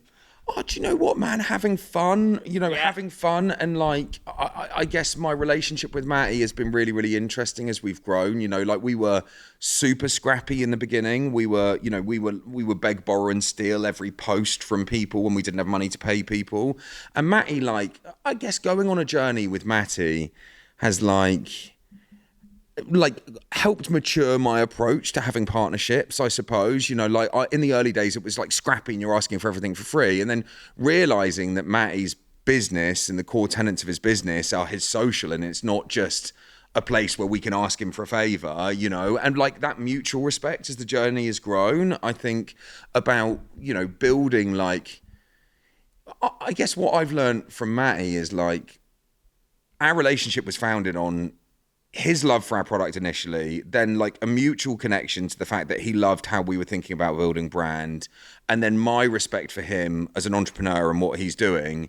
But like, I guess the core thing that Matty has really been the North Star for is building like hyper meaningful relationships that turn into commercial partnerships. And it was just like finding him that loved the fucking product. It was like the first tick in the box. We've just completely sidestepped going out and doing transactional influencer relationships. Wow. Is that like another way to go up 4 rings on the ladder? It's like become pals with him, not like organically. It's not like a nefarious way of doing it. It's like you guys get on. But then he's so influential that he's a super His influence has grown as our business has grown, not because of our business, because of his own actions. Yes. But like I would say like the core element of like what really remained true is like living and breathing a relationship with Matty. It was just like this isn't him being an influencer and getting paid to post for us. This is an authentic, meaningful relationship. He loves our products, loves our brand, loves what we're trying to do, loved me as a founder. I loved him. And it was just like gone was this like ideology that we would go and pay someone to post something. It was just like, fuck you. We'll send people product if they're influential. And we, what I learned from the early days was, every brand goes out there and says, I'll give you a product, but can I have 3 posts? And like, I did that in the beginning. I was like, can you post 3 times for me or whatever, or once or whatever? And then you chase them up. And I realized like, that was bullshit. That was fucking bullshit. Like, if you believe someone's got something that you want and you see something in the way they're building their personal brand, I would then go out to people now and just say, look, I fucking love what you're about. I would love for you to just own one of our products. No strings, don't need to post shit, and just give it to them. And because of that notion, the psychology of that, like, these guys have just become fans of using the product, and they would naturally lean into building a relationship with the product versus feeling like it was a transaction. And then they would just start to organically post and use the product and all those things. So that was a really interesting lesson for me in the early days, like finding people that loved the products and like partnering with those people and like fucking cutting out all the guys on the outside that were just after a freebie and that would, like all that stuff. So what about Tiernan in terms of what he's taught you about maybe creativity? Because like you go to his restaurant and it is, as I say, it's like being in the mind of a beautiful psycho, but in the most perfect way. Yeah. But like I just never seen anything like it. If I take one step back, actually, from talking about Matty, like Lee was the sort of like figurehead for me in a guy that I think on his personal Insta had 1,200 followers when I started saying to the guys in the company, we need to get this guy on the books. Like, we need to... For context for listeners, actually. So Lee was at St. John, head chef. Yeah. Now it's got formerly known as Black Axe Mangal Formerly known as Black in Axe Mangal Islington. In Islington, Yeah. And like an incredible chef, like I would say, you know, maybe a controversial menu to some people that don't, you know, like if Sick, you go, though, yeah, yeah. fucking sick. It's so sick. Yeah. Squid ink flatbreads with, Yeah. you know, like all the roe and making awful pizza, awful flatbreads and like some of the most incredible food I've ever eaten. But if you were to ask, you know, like 5 out of 10 people, if they knew the ingredients, they wouldn't want to eat it, right? But actually, if they didn't know the ingredients, they go in there, they'll say it's the best meal I've ever had, you know? And so, but like, he doesn't give a fuck to capture like mainstream audiences. He's about That's his why core I brand. wrote about that restaurant. Like I write on a newsletter, and I was like, it's just everything I love about a brand, and it's just like part of that was that you can feel the founder's sort of soul in and same with these products, right? Like you can, it's like an umbilical cord from your fucking tummy to the fucking oven, right? But like it's those are the brands that I really love, you know, and you can really, you just you walk in there, you just feel his personality. And I was chatting to Kate, Lee's wife, about it last night. You know, really? I was literally chatting to her about this exact topic, and just, she was basically saying some people come in and they're, you know, like... Were you up in London last night? Yeah, I was up in London last night. Yeah. And or was it the night before? Can't remember. Yeah. Within the last 24 hours. And she was just, you know, you get some customers that come in like you that are just like, it's palpable, the founder's like energy, and other people are coming in just like, oh, can you turn the music down a bit? You know, and she's just like, that's cool, but they're just not our customer. Yeah. You know, like we don't care to have every single customer like going away raving about it, but the people that love it fucking love it because they connect to it. And like, that's what Lee and Kate do so magically. Yeah. But you know, reverting back to lessons around creativity, I mean, Lee was wild in his, when we put the oven in for him, I was actually talking to him about him last night. He wanted to get 6 kilograms of doll's eyes, like extracted from dolls or bought from China, to put doll's eyes all over his oven. This is because this is the oven in the restaurant. Yeah, the oven that we did. But like that oven, arguably, right? Like that commercial oven that we've installed there is the most famous commercial. Wait, because hasn't it got Kiss on it, or is that? Yeah, it changes a lot. Yeah, it's changed. Then they had the Warriors, didn't? Yeah, the Warriors. Yeah. Then they got Kiss now. I think I can't remember what was before that. I can't remember. But yeah, it's like, you know, there's so many shots of that oven in so many places with so many interesting people stood in front of it, you know. I think Bourdain went there, didn't he? Bourdain did quite a bit of stuff with him. I can't actually remember. Yeah, he did. I think because I've seen. Yeah, yeah. But Lee, like, if I talk about like Matty being the influencer of influencers, Lee is the epitome of that, right? Yeah. Like Lee would have, like, I think when we started working with him, he personally maybe had 1,200 followers, but I would say 90% of them were chefs that were just hyper relevant. Wow. Right? And so you like, people didn't see that, but like I went and met Lee and his like cultural and brand values and how he just communicated with me as a normal fucking human, didn't want no bullshit, didn't want to take the piss.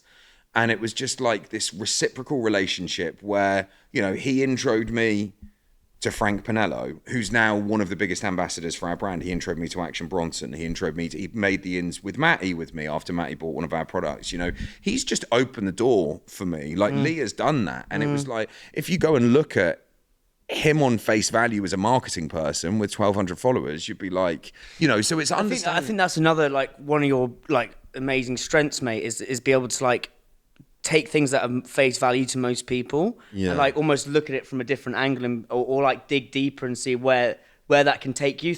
Almost thinking three rungs ahead. 100%. Like, because one rung ahead is, oh, that's 1,200 followers. That's like most probably think. You've got this ability to be like, well, okay, that's 1,200 followers, but 900 of them are the most impactful chefs.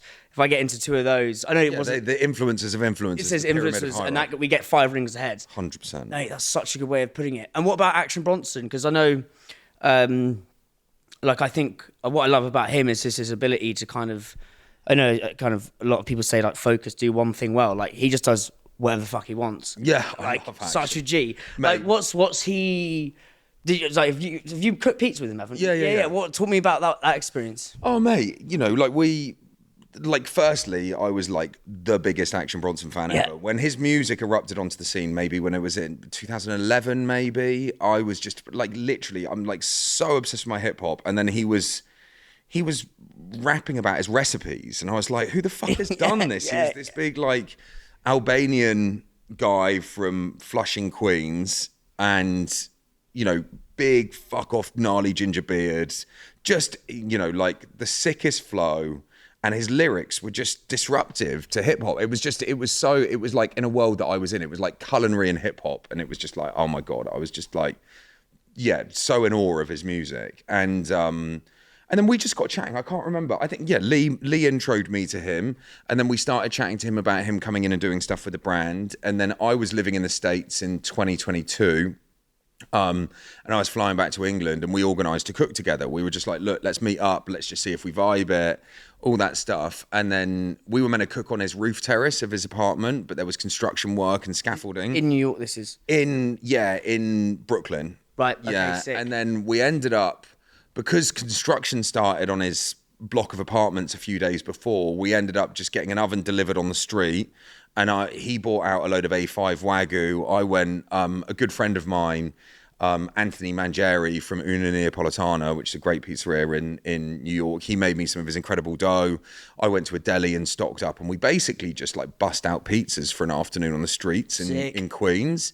And it was just, mate, we were just cooking Wagyus, like making Wagyu pizzas, and just, mate, it was just sick, man. Yeah. It was just this like, you know, he just loves food, loves hip hop. We just hit it off, and you know, it was an incredible moment for me as a fan of his music, and then being able to cook on the streets with him was just rad. It's what I was saying to Chloe before, like you rocked up, mate, was about like how I think you've been so instrumental in like this whole sort of renaissance of pizza in London. I've interviewed Tom at Vincenzo's. Yeah, he's a G. Absolute G.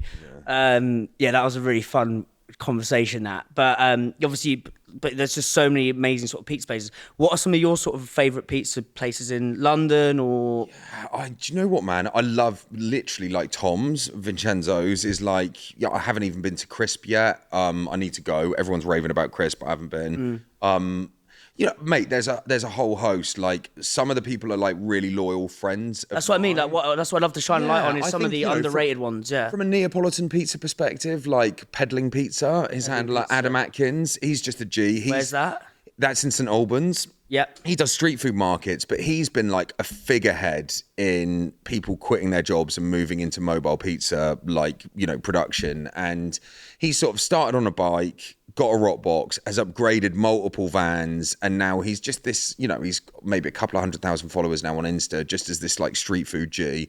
His pizzas are fucking sick. You know, he's like classically Neapolitan with his own twist on it. Tom at Vincenzo's is amazing for like where pizza is going and the progressive nature of like, we were in this like Neapolitan era for a few years, and then people are like edging out into doing these like hybrid New York tavern style pies now, slightly crispier bakes and just different style of pizza. So love Tom at Vincenzo's. Yeah, Tom at Vincenzo's is amazing.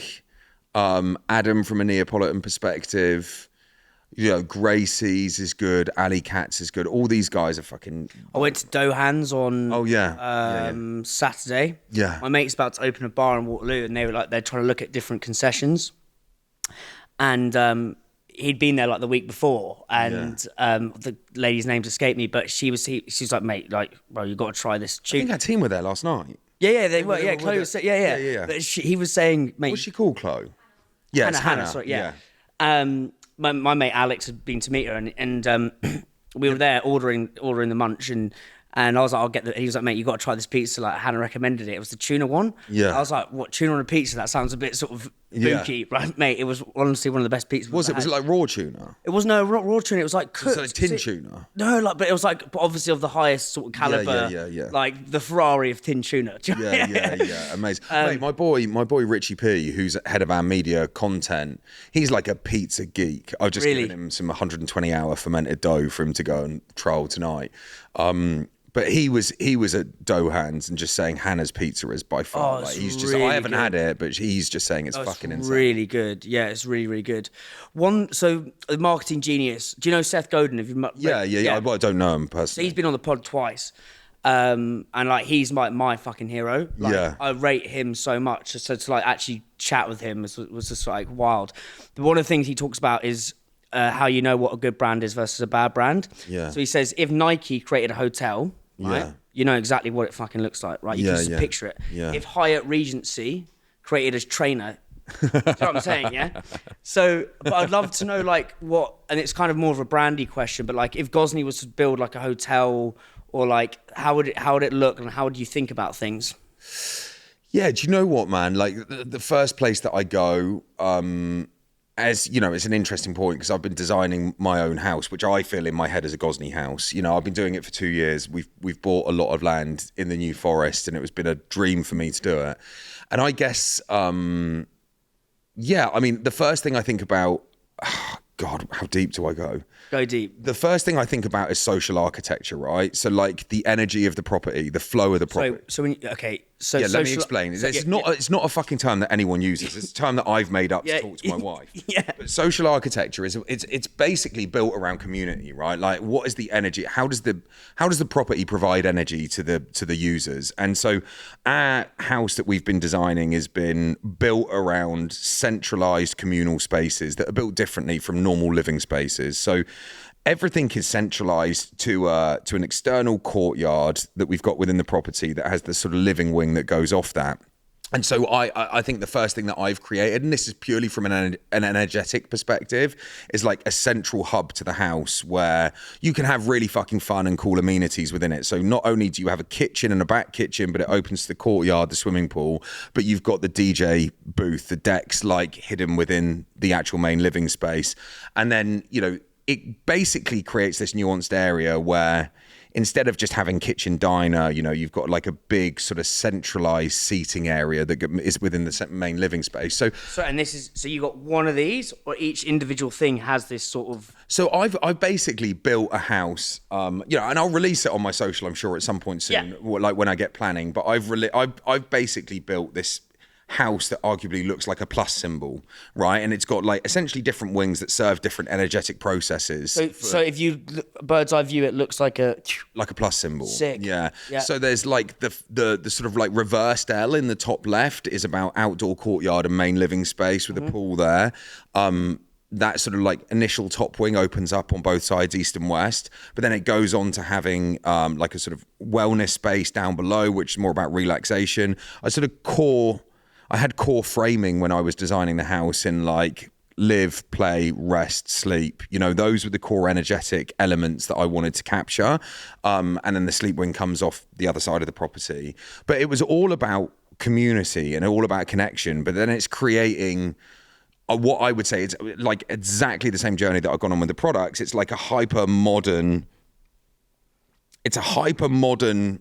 construction methodology, just rooted in ancient architecture and ancient materials. So the only way I can explain what a house is, it's like a hybrid. It's like a Japanese Scandinavian farmhouse that's I love that so much. Yeah, and that's but then it's built around like the energetic flow of the property and how people like interact within it, and then it's like rooted like, so it's got a core aesthetic that captures that sort of like Japanese Scandinavian farmhouse, but then it's got ancient cobbles that make up some of the floors within it, but like precise glass that comes off that. Below ground, it's got like gnarly concrete, but nothing above ground isn't anything but an organic natural material. So it's just got this level of discovery that goes into it. So I think if Gozney were to design a house, I think, you know, I started thinking when we're designing the house, like what house looks perfect with a dome sat in it, you know, and like sort of cascade out from there.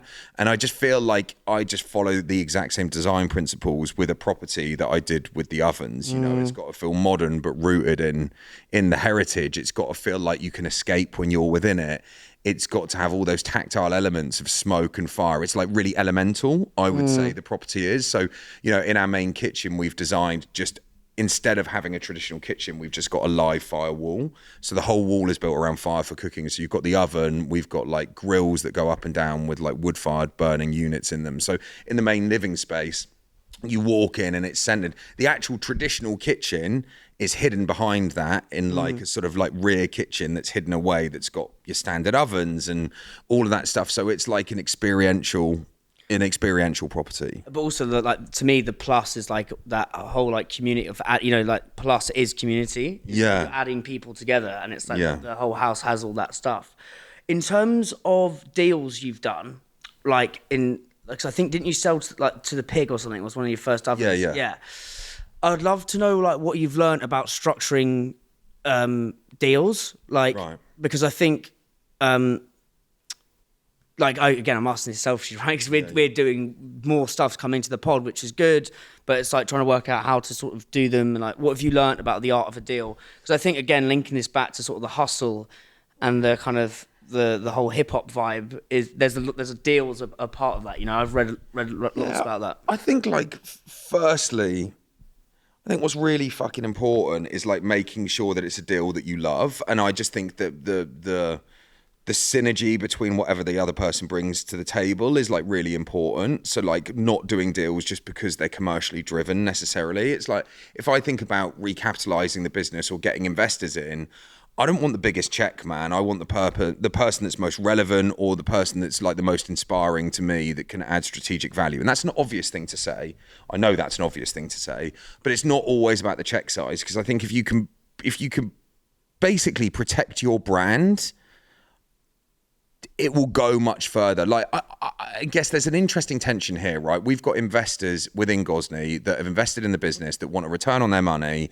And actually, like, it would be so easy to be a P&L driven business, right? Where you're just looking at maximizing profits, not investing in culture, not investing in making products that are truly disruptive in the world, and having, you know, like a P&L driven business will give you a shorter term aspect to looking at how you drive the business. And actually what makes magic happen, what makes you become Apple, is vision, right? And so like some of the deals that you do in the early days could cripple your ability to actually give you the freedom to be able to build the vision that you need to build to make it like something truly magical that transcends any vision that you could have possibly had, right? And so I don't do deals with anyone I don't like. I just don't. Mm-hmm. And like I have to like the people. And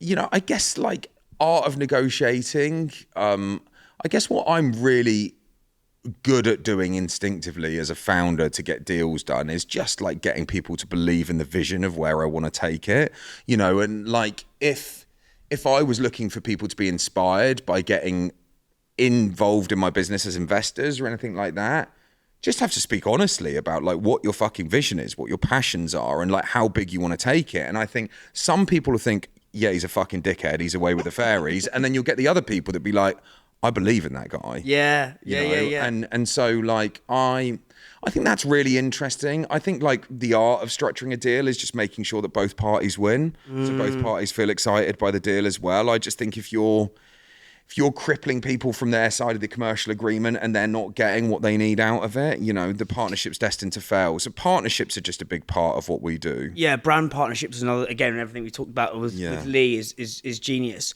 In terms of that Nassim Taleb guy, the anti-fragile guy, like, again, I read loads of his stuff. I think he's brilliant, especially that you can apply a lot of his stuff to brand building. But he says like, there's so many books of like how to be a founder, how to be a marketeer, how to make loads of dough, sort of thing, right? Yeah. But he goes, well, we actually need more how not to books, right? Yeah. Because it's like how I fucked up. I've never read one of those books in my life. Yeah. They're bollocks, and that's basically what he's saying. But say you were to write a book of like all the things that you've ballsed up on this journey, because I think. Oh my God! If you like creativity, the Robert Rodriguez, the director, was just on Joe Rogan. Right, mate, it's one of the best podcasts I've ever listened to on creativity. Really? Oh, mate, like I was just, it's like in terms of palpability, it was just like wow. But he says you've got to study the ashes of your failure. Yeah. Because when you study the ashes of your failure, there's like within that there's a gem which will then take you on to the next bit. But sort of convolute way of saying all this, but like. If you were to study some of your big failures, like in the ashes of those failures, like what have you learned?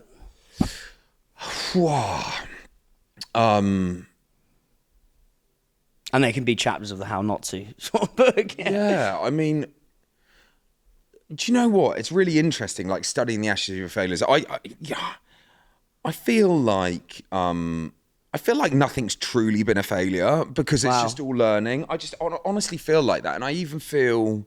Like we've clearly had failures, clearly fucked up and made shit decisions, right? Like, you know, like I mean, that happens fucking daily, right? You know, and we wouldn't be driving the business at the pace that we're driving the business if we didn't have like a propensity for risk, and like risk, you know, is risk, right? And so I think I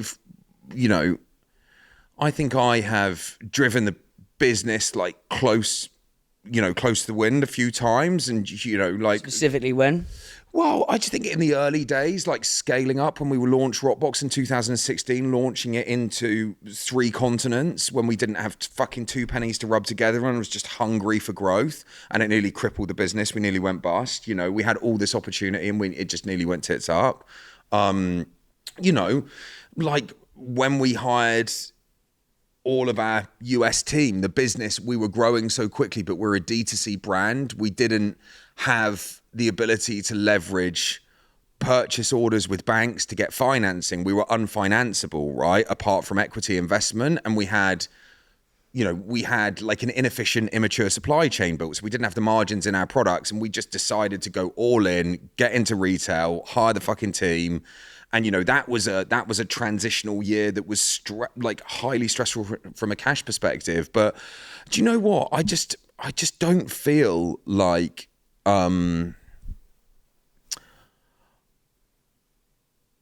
I feel like a lot of the challenging decisions that we've made have just like bared fruit. And like to your point earlier, what was the glass half empty, half full, and then tap high on? Agency. Yeah, I'll send you that, mate. It's so good. Yeah, I just feel like that's how I've conducted myself. And I'm not saying I've never made mistakes. I've made a fucking ton of mistakes. I guess like learning from those is just an instinctive part of being able to drive. Yeah, I think we've rebranded mistakes as failure. And it's like this whole failure porn. It's like, oh, I failed. Like, sorry, I shouldn't say it like that. But like, oh, I failed. It's like, you haven't failed. You've made a mistake. That's bullshit. Like, failed is such a sort of a terminal thing. And it's like, actually, 100%. mistake. That's how I feel that I couldn't articulate. Yeah. And it's like because failure works so well on social media, and it's like, it's this whole sort of like, failure is like a hive, to bees. It's like, oh my God, the failure. But I think the reframe, and again, it's like, I think one of your superpowers, mate, is your ability to reframe your situation. Yeah. And like, you know, like how, and it's like, oh, they were just like maybe risky decisions, but it was just the path forward. If I look at the Dome launch, like that is like the most disruptive external failure that we've ever had as a business, right? Like 5,000 pissed off people that weren't able to purchase an oven, and like the influx and essentially like the stress that put on brand. But you know, we just fucking leveled up. We delivered. How did you solve that? Mate, we did everything within our power to commit to our promises of delivering product, which we delivered. You know, we delivered the product. We leveled up from a CX from a customer experience perspective. You know, like the adversity gives you elevation, right? It's like you go through significant fucking pain, and like it's painful. And I was getting hate on, so you know, I was getting inbound chaos, but like you level up and you professionalize to not be there again. You're just like, we're fucking sorry. You know, we messed up. Like we're fixing it. And you know what? I think like a lot of, you know, the core lesson for me out of that was like, you know, like, yeah, we had an incredibly successful launch internally and commercially, which basically allowed us to hire Denny, because, you know, before that, like, Denny wouldn't have joined our business. We were too small, you know, like... What size of the business were then versus now? I don't know if you'd have to say that. I think, you know, when were we? Dome launch. I think we were probably like we were probably 7 million in sales before the Dome launch, maybe 5. This year will be over 100. But like, I would say, you know, now it's like professionalize the business, world-class leadership team, world-class team within it.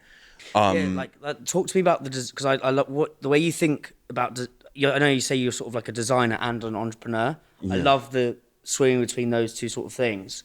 And like we've talked a lot about design of product, design of brand, but like in terms of I believe like a brand's an internal and external thing. Yeah. So it's like, and I can see this in here, right? So I walked in today. That's why I love coming to people's places. Yeah. It's like, yeah, like Action Bronson's blasting as I walk through the doors. I'm like, sick. You know what I mean, right? Yeah. But like, how have you been really purposeful about how you design the culture and the team to deliver on all those things externally?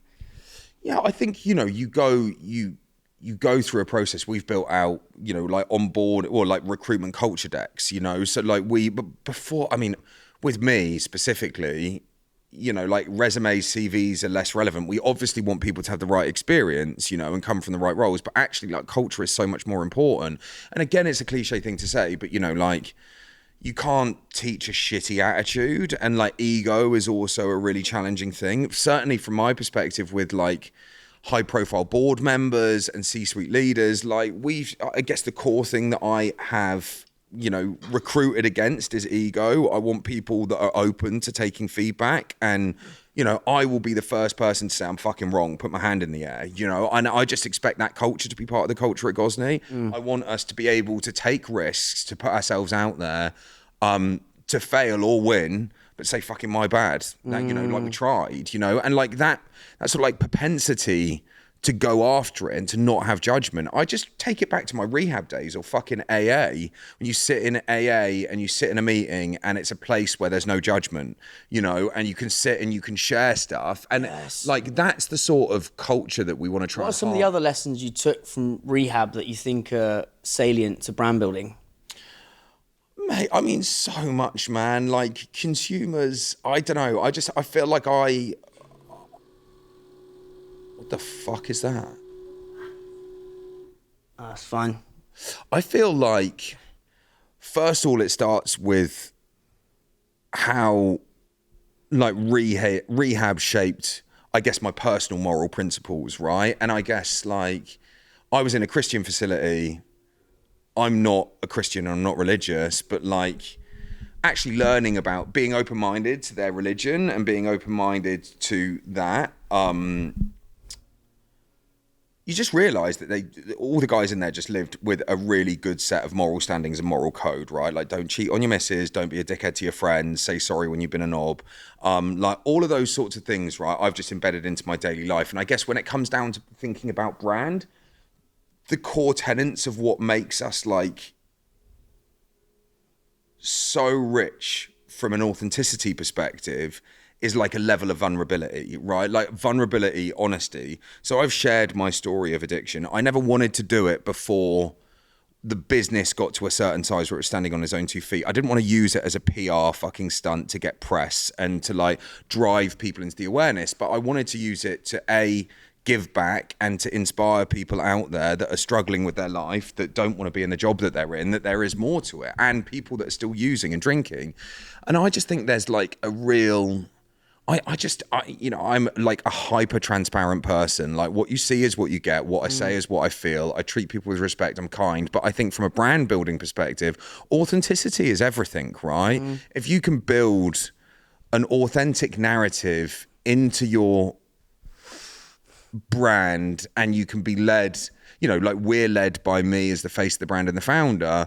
And there's notions and stories for me about like vulnerability and I don't know, man. I guess one of the things that I've realized through going through such difficult times, coming out the other side, having lots of people that I was in rehab with die around me and all of that stuff is just like, we have to have fucking fun. And I just think that is, like that is like one of my hero pillars at Gozney. If I come in and the hip hop's not blazing, there's a guy called James that I call Hugh because he's got really good hair. So he's like Hugh Grant. That's so I call him Hugh and I'm like, Hugh, where's the fucking hip hop? Yeah. And they know when I come in the door that like the vibe has to be on, the business has to be having fun. People need to get out of bed in the morning and they need to be conducting themselves like they would at their mate's house on a Friday night.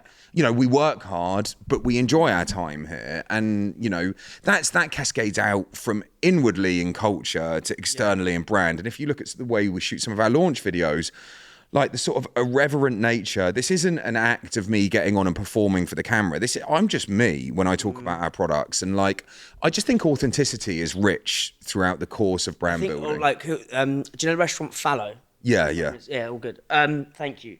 Do you know Fallow in London? Yeah.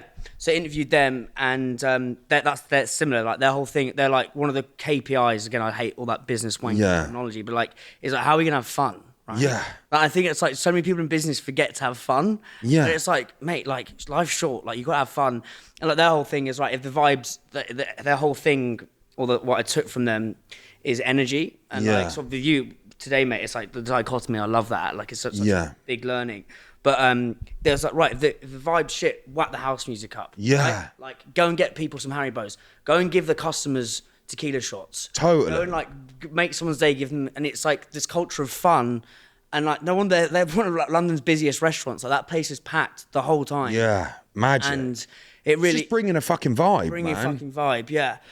Final thing again, like so problems, and like as I know Denny's a CEO, but like as a global founder, like I think there's this sort of and I've experienced this, and I know people I speak to, is that kind of electric feeling of it can be anxiety when you wake up in the morning and you turn your blower on. And it's like, it's problem time, baby. Yeah. And it's kind of like, which fire are you putting out kind of thing. Yeah. Like, how have you learned to kind of be, despite the tumultuous waves, kind of being like, develop that, if for listeners, I'm kind of like gliding with my hand, but like, that's the thing I need help with, because I kind of catastrophize things in my head. I'm like, everything's fucked. And like, could you speak to that? Oh, yeah, interesting. I mean, like, we've been on some crazy highs and lows at Gozney, right? And like, I guess like, what I have even today, even getting out of bed this morning, right, and dealing with some internal stuff that we've got going on, and they're like no catastrophes, but just like challenges in various different aspects of the business, I've just got like a bias for action and a bias for problem solving. And I guess it's just like, get out of bed. That's high agency. I need to send you this thing to read. Just fucking get the shit done, man. Like, it's just like, dissect it, problem solve it, speak to the right people, get it solved. I just like have an intolerance to creating additional work, to not solving the problems. It's just like, if you want to go and, if there's a fire, put it out, and then go and put the next one out. And then you just, like you wade your way through it. And I just think, I feel like business, it's like not easy. It's a series of inbound fucking missiles coming at your head, right? To blow you up. And you've just got to navigate it. You've just got to navigate it. But like, having the belief that it's going to be easy and that you're not going to be punched in the face on a daily basis is bullshit. As soon as you realize like business, and as soon as you take yourself out of that like sort of subjective view of like, my life is really fucking hard because this business is really demanding, and you just be objective that your role is to like block and tackle and move around. Business is just about solving inbound problems, because growth generates problems. And so I just think like that's what we do as entrepreneurs. We just navigate a world of problems, and as soon as you can change them from being a problem to just being actually it's just your objective is to solve these things. Like, business actually just becomes more enjoyable, and it doesn't need to be a fucking stress fest, And granted, like, some of the problems are bigger than others, and they create stress because your livelihood is attached to it. Yeah. And like, that's real. But I think, just action orientation,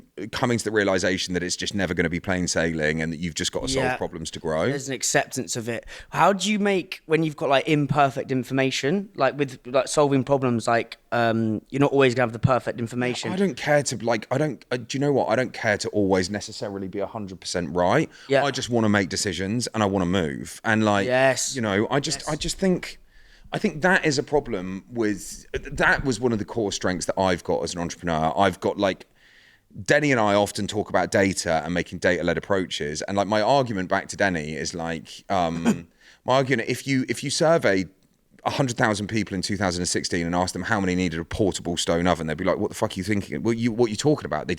Category didn't exist. Then we launched Rockbox and the world adopted it.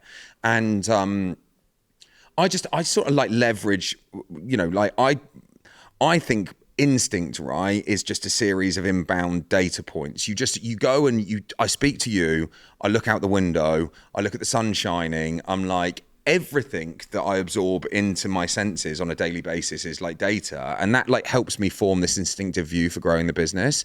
So I feel like this ability to be tactical and,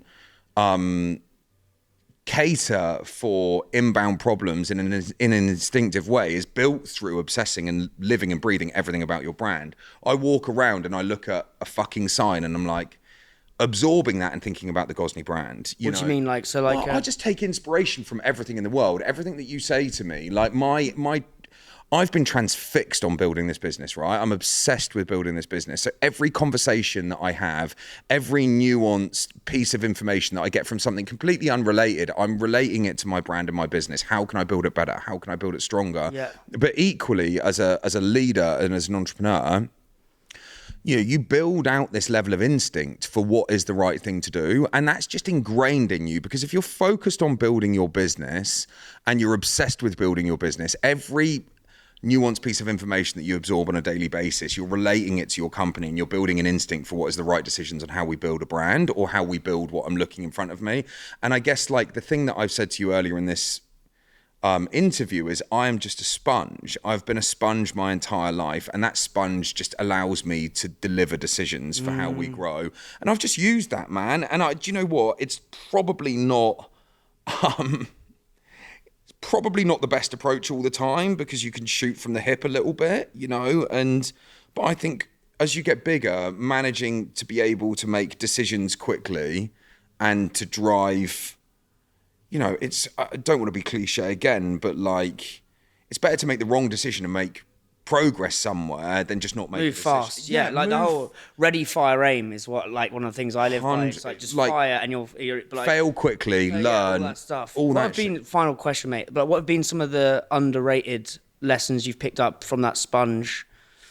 Mate, do you know what? Like, on the point of our various, our previous conversation that we've just had, but like, self-belief and instinct, man, is so fucking underrated. Like, people just do not back themselves enough. And I truly believe, like, no one out there has all the answers for your business. Like, no one does. Like, I've had board members come into the company that have got like 30, 40 years experience as the world-class CEOs, like global CEOs, and they made awful decisions for our brand, at a board level. And I just think, like, saying fuck you to imposter syndrome and actually... Do you feel it? What's that? Do you feel imposter syndrome and say fuck you to it, or have you built like I used to. I don't give a fuck now. Yeah. I'm just like, I've proven out that my instincts win time over time. My vision, my drive, my ambition, underpinned with my knowledge base for the brand, the sector and everything now, I just feel like I've got conviction in my opinions and I feel like I can deliver them quickly. But I think in the early days, like, it's a fear-mongering world of everyone telling you can't do shit, people telling you you're doing shit wrong. And I just like truly believe that we would be further in our journey today if I just followed my instincts instead of like allowing people to really derail my confidence, on the journey. That's been a big one. In terms of stretching ambition, that's something I think everyone listening to this could help with. Like, how have you stretched your ambition? Because I think the more you stretch your ambition, the more you quell imposter syndrome. Because you're like, the thing's so big, you know what I mean? Yeah, I mean, like my, like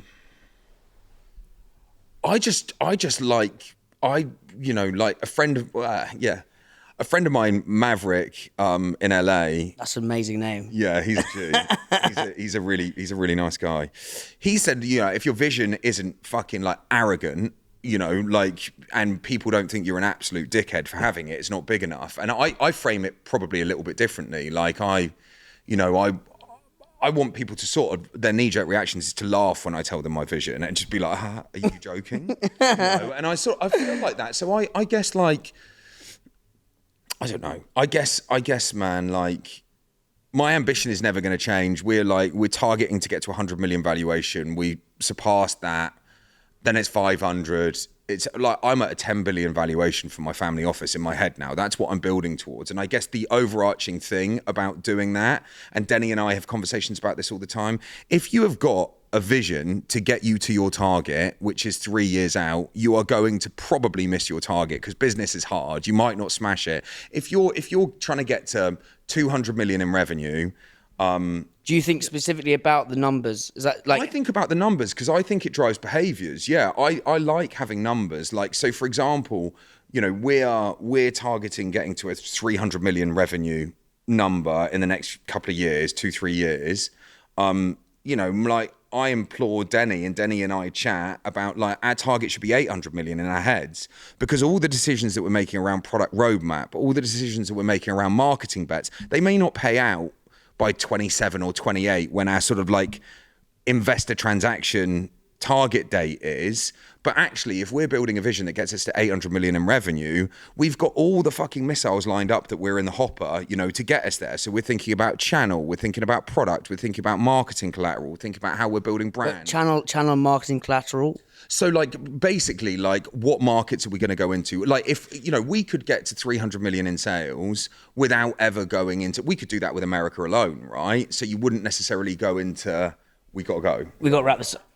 Yeah, okay, fine. Yeah. Yeah, so it's like, how do we think about building like new markets? We might not necessarily need them for our short-term goal. Yeah, cramping that. We might not need them for our short-term goal, but actually to get to 800 million of revenue, how do we think about product roadmap? How do we think about really landing When you say product roadmap, like I get that in my head, but like in terms of linking it to that big ambition. Yeah, so it's just like what, you know, like rather than building the next 3 years of products that we're going to launch, I'm building 10 years, you know, and it's like I'm filling the hopper with innovation. So, you know, a lot of brands or a lot of founders, entrepreneurs, whatever, would fight to get to a, let's call it a 2027 number. You know, they would hit their targets, they would create good value in the company, they would become exceptionally wealthy.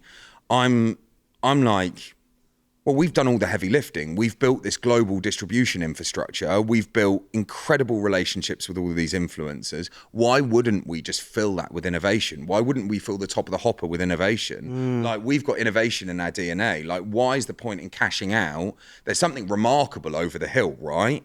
You know, and I just think if we can continue to think with a further lens, and I think that's the quality that I bring in conjunction with Denny. I think 10 years... Denny's thinking tactically, I'm thinking visionary, and when we connect, we're thinking both. Yes. Right? Wait. So I love that. There's something remarkable over the hill, and again, it's just that high agency optimism. Like, what do you think if we were to do this conversation in say 10 years' time? Like, what would the utopia of Gozney be? Do you think? I just think Gozney Gozney is going to become the like global leading outdoor cooking brand that's completely disrupted and revolutionized outdoor cooking. It's like not what anyone's expect. Through the way that we build brand and the way that we can connect with consumers, we're just going to change the entire landscape. You know, that is what we will do through media, through relationships, through influencers. I don't even like calling them influencers, through partners of the brand, and through innovation, right? Just the way that Apple has this sort of like limitless approach to innovation, right? They're just so blue sky. So I think like having no ceiling to the idea of what we could innovate at Gozney is like the first key driver, and that's basically like built within me, and then having the team to be able to believe in that vision and execute upon that. You know, so Gozney will become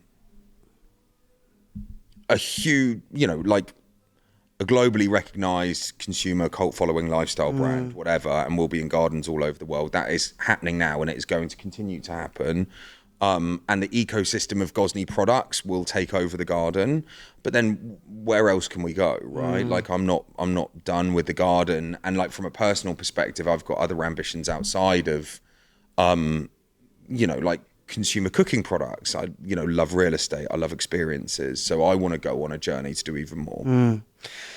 Mate, final thing I ask this to all guests is, what's one truth you believe that most people would disagree with you on? That you can do anything you want, and like absolutely anything is possible. Mate, perfect. Let's wrap that up. Absolute joy. That was so much fun. Mate, that was epic.